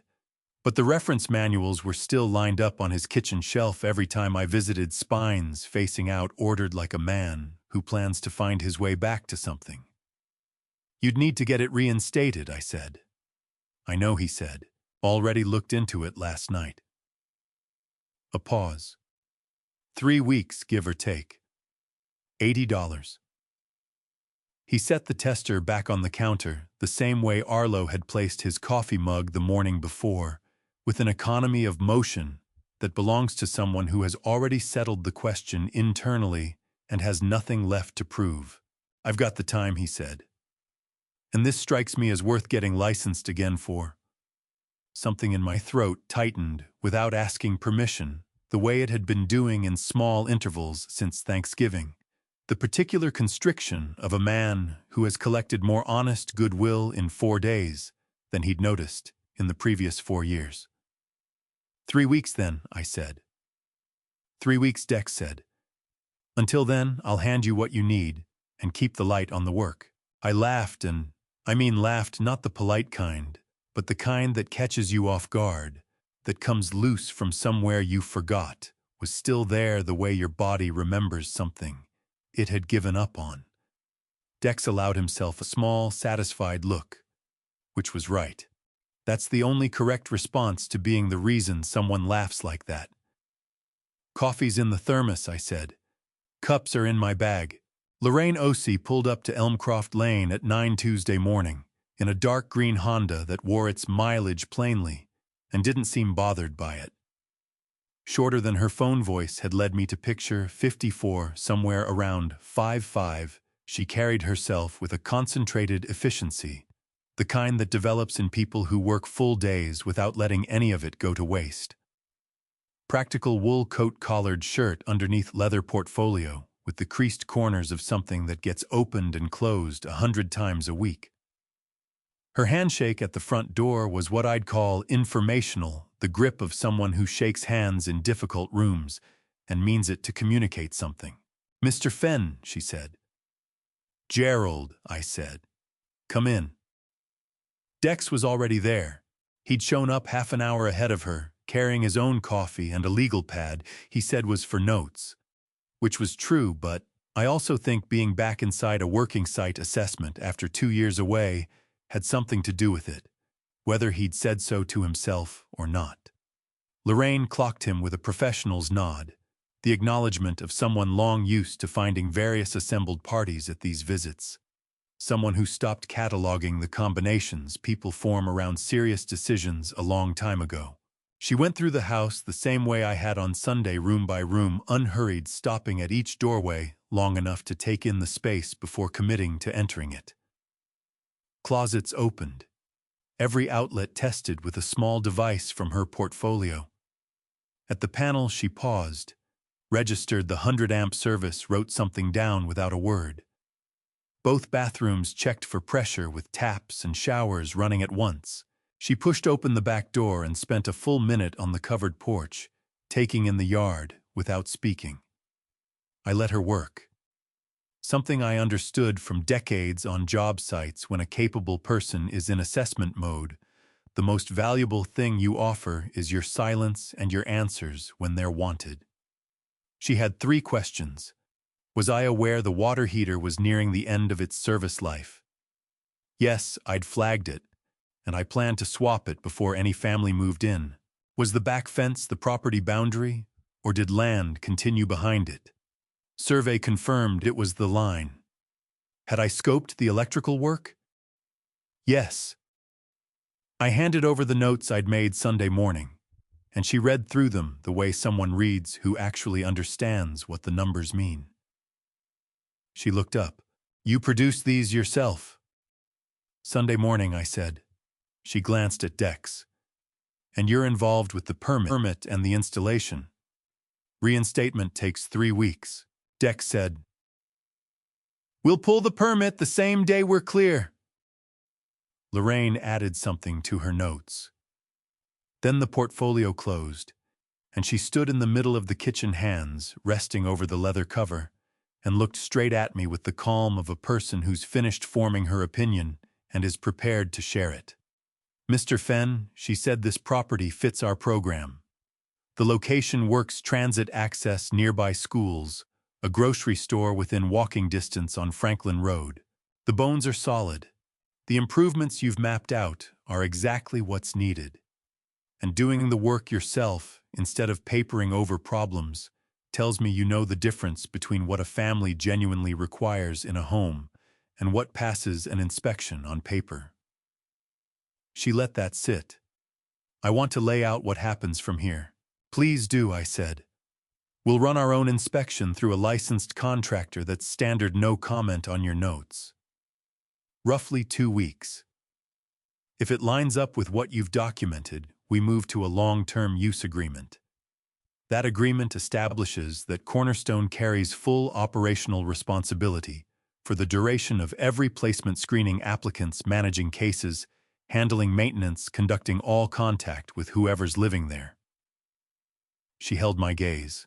You won't have a say in which family comes in. I want that to be completely clear. Every household that applies goes through the same evaluation. Your address enters the pool. Whoever meets the criteria most closely is who gets placed. That's the arrangement I'm after, I said. She took a moment with that. Most people in your position say that at the start. I mean it, I said. There was a woman at the community table center on Thanksgiving, her and her grandson. Those two are why I started seeing this differently. But I can't look at their situation and declare they need it more than a family I've never encountered. That determination isn't mine to make. You're the right person for it. Lorraine's face didn't rearrange itself into anything obvious. She wasn't built for visible reactions. But something behind her eyes came to rest, like a level when the bubble stops drifting and holds. All right, she said. We'll move forward. She was gone by 10:40. Dex and I stood together on the front porch and watched the dark green Honda reverse out of the drive with the same measured care its driver brought to everything. She's the real thing, Dex said. Yes, I said. My phone rang at 2:17 that afternoon. Seeing Ethan's name didn't trigger the layered bracing dread it had carried all the previous 5 days. What it triggered was simpler recognition of a familiar number attached to a conversation I was willing to have, or not, based on whatever he was bringing to it. Dad, I answered. Something had shifted in his voice since Saturday. The practiced evenness he'd been working to project had worn thinner. Whatever was underneath it sat closer to the surface now. There's something I need to go over with you. Go ahead, I said. A beat of silence. A charge came through on my credit card. A balance transfer. I ran it through your account, set it up about 18 months ago. Another pause. The payment that was supposed to come out of your account this month didn't go through. I had been expecting this call since Saturday afternoon. That was when I had sat down at my computer and gone line by line through my accounts, pulling Ethan's name off every linked transfer, every automatic payment, every authorized user designation that had accumulated over 11 years of what I had been telling myself was assistance. And what I had finally come to understand was an open-ended arrangement with no conditions attached. The balance transfer had originated with Ethan. His pitch had been sensible enough on the surface: move high-interest debt to a lower-rate vehicle, leverage my credit standing to qualify. I'd gone along with it because the logic held up, and because I'd spent years in the habit of agreeing to reasonable-sounding proposals from my son without ever stopping to notice the habit was there. That payment arrangement is finished, I said. I pulled the authorization last Saturday. The quiet on his end had enough weight to be felt. Dad, that payment is for $300 a month. I know the numbers, I said. I've been covering it for 18 months. If it doesn't go through, the account hits delinquency in 30 days. His voice edged upward. My credit score, Cassandra's credit score, this touches both of us. I understand how it works, I said. Then you understand that you're that this would. He broke off, gathered himself. You can't pull something like that without any notice. I thought about Thanksgiving morning at the grocery store. About a phone call that had ended my expectation of sitting at my son's table, 9 words delivered in a voice that found the whole thing practical. I thought about the difference between warning and consideration, and the consistent direction in which both had traveled across our relationship, across far more than 18 months. Ethan, I said, I'm going to say one thing, and then I'm going to let you work through this. He was breathing audibly, waiting. You have a job, I said. Cassandra has a job. There's a house I helped you buy, a car I helped you keep, and 11 years of financial scaffolding you've been standing on without once looking down to see what it was built from. I kept my voice even. That scaffolding is coming down. Not because I want you to struggle, because you are 38 years old and I have been managing you like someone who couldn't stay upright without it. And I think we've both been wrong about that for a very long time." A long pause. "So what are we supposed to do?" His voice had lost its edge now. What replaced it was rawer than anger. "Call the lender," I said. "Tell them your situation. Ask about hardship options, most credit issuers have them, and a borrower who picks up the phone before a payment is missed stands in considerably better shape than one who waits to hear from collections." I let that land. "You're a sales manager, Ethan. You make calls and negotiate terms for a living. Use that." I ended the call. Through the kitchen window, the fig tree was catching the afternoon light, the way it had on Sunday, patient, unhurried, entirely itself.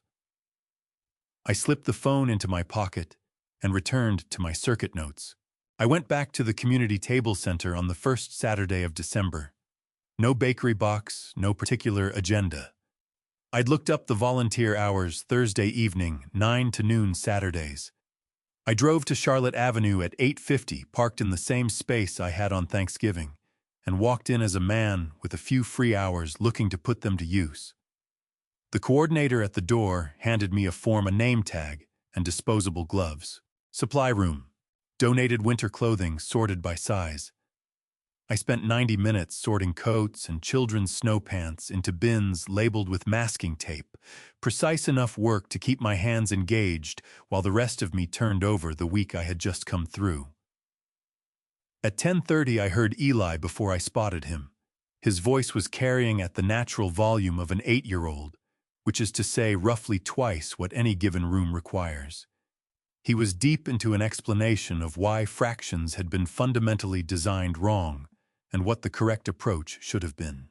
The argument had the specific rehearsed quality of a grievance that had been refined through repetition. I stepped out of the supply room. Iris sat at a table in the corner with a library book and a coffee, the posture of a woman who had taught herself to locate stillness wherever she happened to be. She looked up and placed me. Eli stopped mid-sentence on the subject of numerators and said, "You're the cake man. That's one way to put it." "Gerald," I said, introducing myself to both of them. Eli weighed the first name the way children do, then redirected his case against fractions in my direction, recognizing that a fresh audience represented an opportunity. When he got up to retrieve a worksheet, Iris set her book down. "I wasn't certain we'd run into you again," she said. "I wasn't certain myself," I told her. "On Thanksgiving, I wasn't sure about much. How are you doing better?" "Clearer," I said. She nodded. "Clarity tends to come at a price." Eli came back and covered the table with his worksheet in the manner of someone staking a claim. He had a pencil worn down to 3 inches, used with the intensity of a person who refused to admit it was nearly spent. Iris caught my eye over the top of his head with the look of a grandmother who had absorbed this particular fractions argument at least 17 times. "He's been at the same school since September," she said quietly. "Same teacher, same cubby. Before that, we moved 4 times in 14 months. I thought about what Lorraine had said. A stable address. Not beautiful, not spacious. Stable. The kind where a child's backpack is in the same spot every morning that it was the night before. 31 years at Vanderbilt University Medical Center, Iris said, when I asked what she'd done before. Pediatric ward. Retired in 2018. The building sold in 2021. The new owner pushed rent up 60% inside 12 months. My savings weren't built to absorb that. She said it plainly without asking me to carry any particular feeling about it. My daughter is working through some things. Eli is with me, which is where he belongs. There's a housing program called Cornerstone Housing Partners, I said. Transitional placements, stable housing for 9 to 12 months while families get back on their feet. I have a property they're currently evaluating. I looked at her straight. I'm not offering you a promise. The program runs its own process. I've made a point of removing myself from any role in it. but it might be worth asking your caseworker about putting in an application. Her hands went still around the coffee cup. You own it, she said. Not a question. Yes. She held that quietly for a moment, reading what it meant and what it didn't, deciding whether the line I'd drawn between telling and promising was a genuine distinction or a careful way of saying the same thing. If we're selected, she said finally, it would be because we qualified for it. Yes, I said. Exactly that. Eli glanced up from his worksheet with the settled expression of someone who has argued mathematics into submission. Gerald, he said, trying out the name. Do fractions actually come up in real life? I thought about load calculations, wire gauge ratios, the precise fraction of an inch that determines whether a fitting holds or weeps for 3 weeks. Constantly, I said, I'll show you sometime. He went back to his work. The current was running the right direction. Ethan had picked Steadfast Coffee on Hillsborough Pike. Midway between our two houses, neutral territory, the tactical instinct of someone who no longer had the benefit of home ground. He was there when I arrived.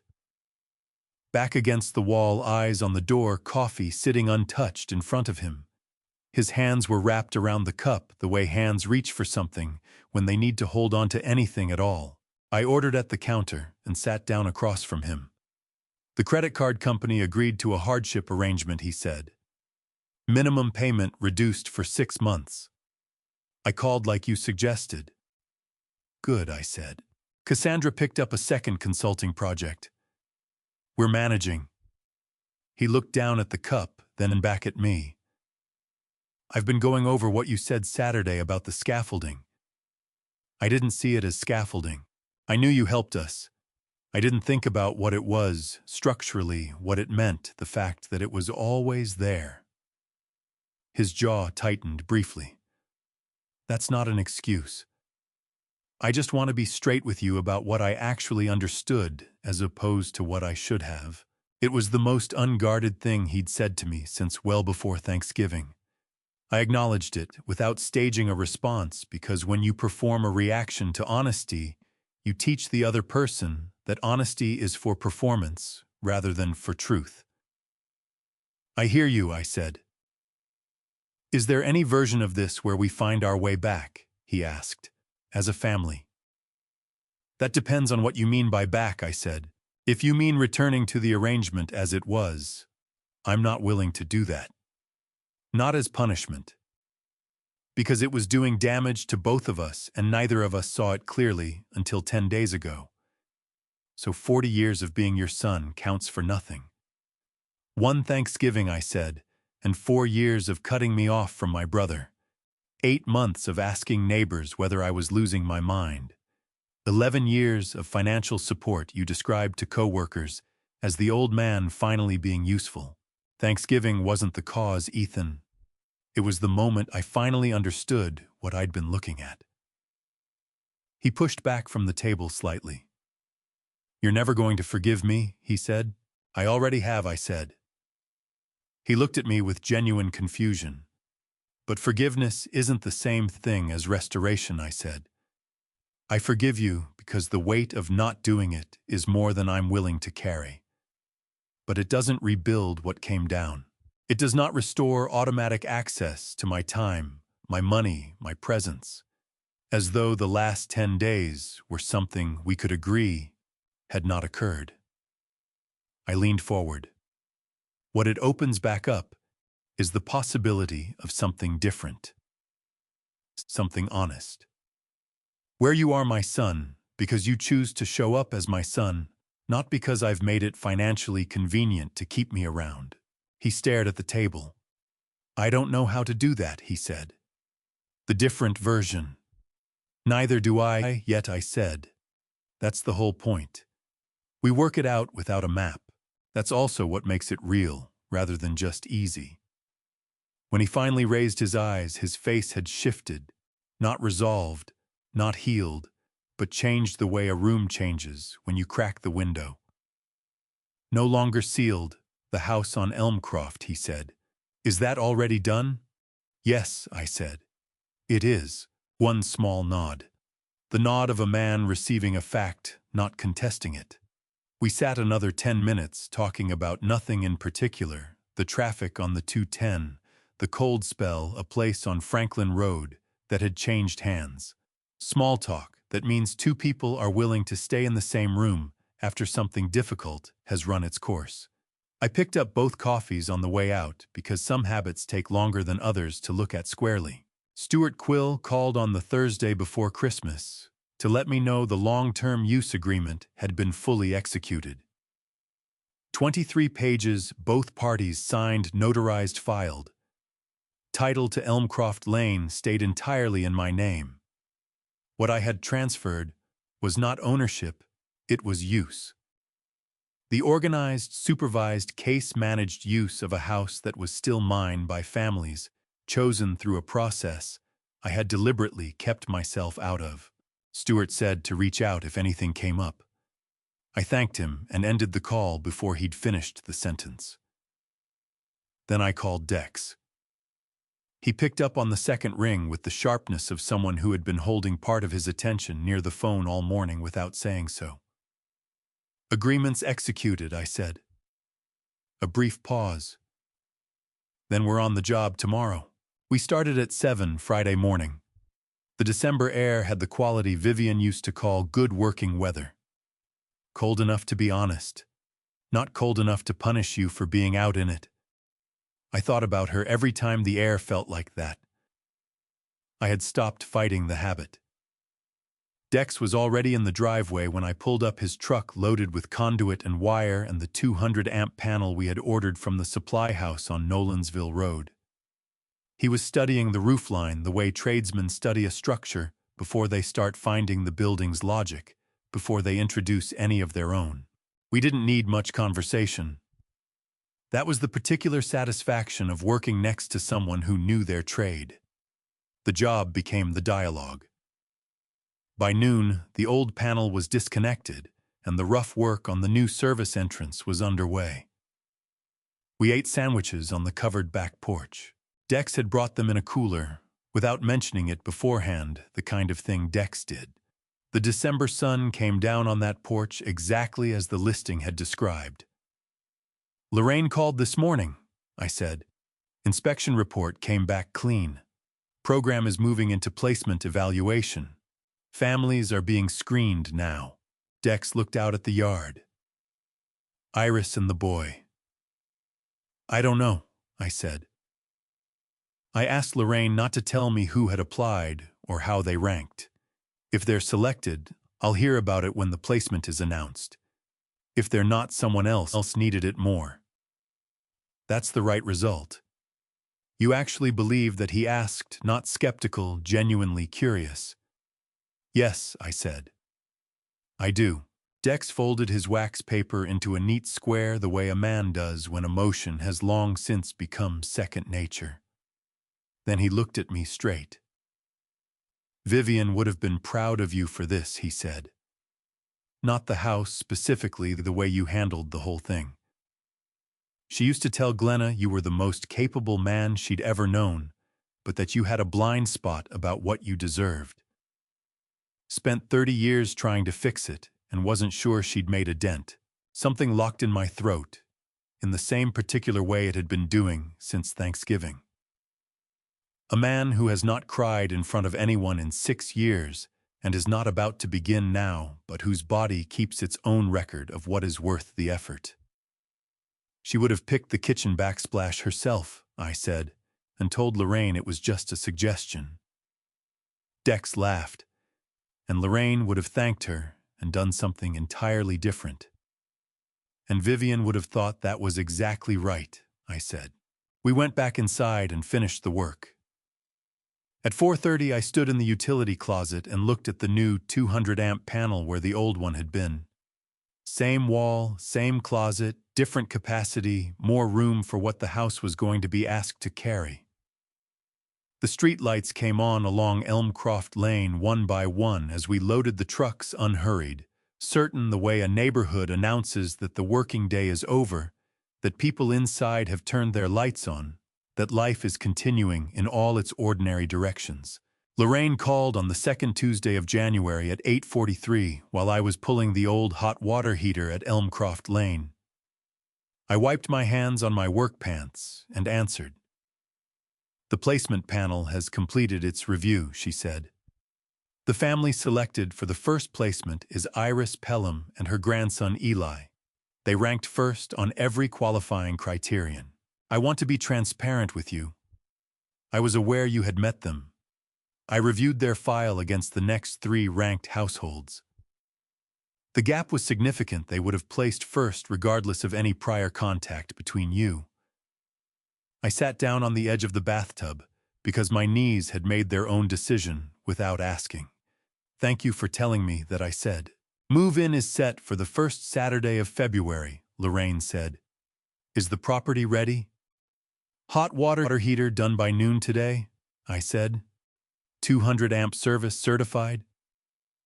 "Dex fixed the back gate last weekend because the hinge had worked loose and he said he wasn't leaving it like that." A brief silence I had come to recognize as Lorraine's form of warmth. "It was always in good hands," she said. "You just had the wrong people in mind for it." After the call, I sat without moving. The supply line dripped onto the utility closet floor with the patient indifference of water obeying gravity, regardless of whatever else is happening around it. I thought about Iris's hands going still around her coffee cup when I mentioned Cornerstone. I thought about Eli and his 3-inch pencil and the way he had said my name like a small experiment he'd decided to run. I was not angry. The anger had done what it needed to do and left behind something quieter. Not peace exactly, but the particular clarity of a man who has stopped arguing with what happened and started considering what to do about where he is now. I finished the water heater and went back to work. Move-in day was the first Saturday of February, and I spent it at Dex's kitchen table drinking coffee and not driving to Elmcroft Lane. That required more deliberate effort than I'd anticipated. I knew the move-in was scheduled for 10 in the morning. I knew Lorraine's case manager would be there. I knew the program supplied a basic household kit: bedding towels, kitchen essentials, because Lorraine had walked me through it on our second call. I knew everything I needed to know, and none of it required me to be standing there for it to be true. At 10:17 my phone buzzed. A text from Lorraine. "Family is in. Everything went smoothly. She wanted me to tell you the lights in the tree were the first thing her grandson noticed when they pulled up." I read it twice. Then I set the phone face up on Dex's kitchen table and looked at it. Dex topped off my coffee without asking. He had read the message from where he was standing. He didn't say anything, which was exactly right. I thought about Eli noticing the lights. An 8-year-old in the back seat of a car on a February morning pulling up to a house that was about to be his house for the next year. And the first thing his eyes found was a string of lights in a Bradford pear tree that 2 old electricians had strung up on a January evening, because a yard ought to signal that a house is ready to receive someone. He had no idea who put them there. He had simply looked up and seen them. That was enough. Thanksgiving came around again the way it always does, without asking whether you were ready. I was ready. The dinner was at Dex's house because Dex's dining room seated 8 comfortably, and we were 7. Dex, Arlo, and Beatrix, Lorraine, Iris, Eli, and me. Nobody had assigned seats. There was no central planner, no one person who fielded calls for 3 days, making sure the dishes balanced out. Arlo showed up with tamales. Beatrix's family had put them on the Thanksgiving table every year for 40 years, and neither of them saw any reason to break that streak. Lorraine came with green bean casserole. Iris brought a pie. I carried a chocolate cake from Dozen Bakery on 14th Avenue. Eli clocked it the instant I stepped through the door. His face did what it had done at the community table center 13 months before. Not hunger, not theater, but that wide-open moment of a child registering that something good has arrived without any price attached to it. He didn't ask this time whether the cake was actually for everybody. He knew. After we'd eaten before anyone touched the cake, Eli crossed the room to where I sat and pushed a folded sheet of paper into my hand. He didn't say a word. He had written on it careful, large letters, the handwriting of a boy who understood the weight of what he was putting down. Thank you for believing I deserved a future. Your friend Eli. I sat with that note in my hands longer than I can account for. 12 months earlier, I had been the man standing in a grocery store with a cake headed toward a table that had quietly made its decision without me. This night was the other side of that. A seat had been saved for me before I walked in. Not on account of any logistics I had managed, not for anything I had underwritten, not because I had positioned myself as indispensable, only because these people wanted me there. I put Eli's note in my chest pocket close to where I keep what matters. There is something I would say to a man in that grocery store. The one holding the cake on Thanksgiving morning, already knowing the table has moved on without him. I would say the love you pour out freely does not stop being love because the person taking it in has confused it for something they were owed. God is not careless about who He sets in your path. Not your son. Not a boy who once asked a stranger whether a chocolate cake was really meant for him. Every crossing has a direction to it. Go with the current. And if I had it to do over, I would have drawn my lines sooner. Let my son carry his own weight a full 10 years earlier. Learned that taking everything on is not a form of love. It is a patient, quiet way of making yourself into a supply line instead of a father. That is where Gerald's story lands. Not with a courtroom, not with a shouting match. With a folded note from an 8-year-old boy and a seat at a table set before he walked through the door.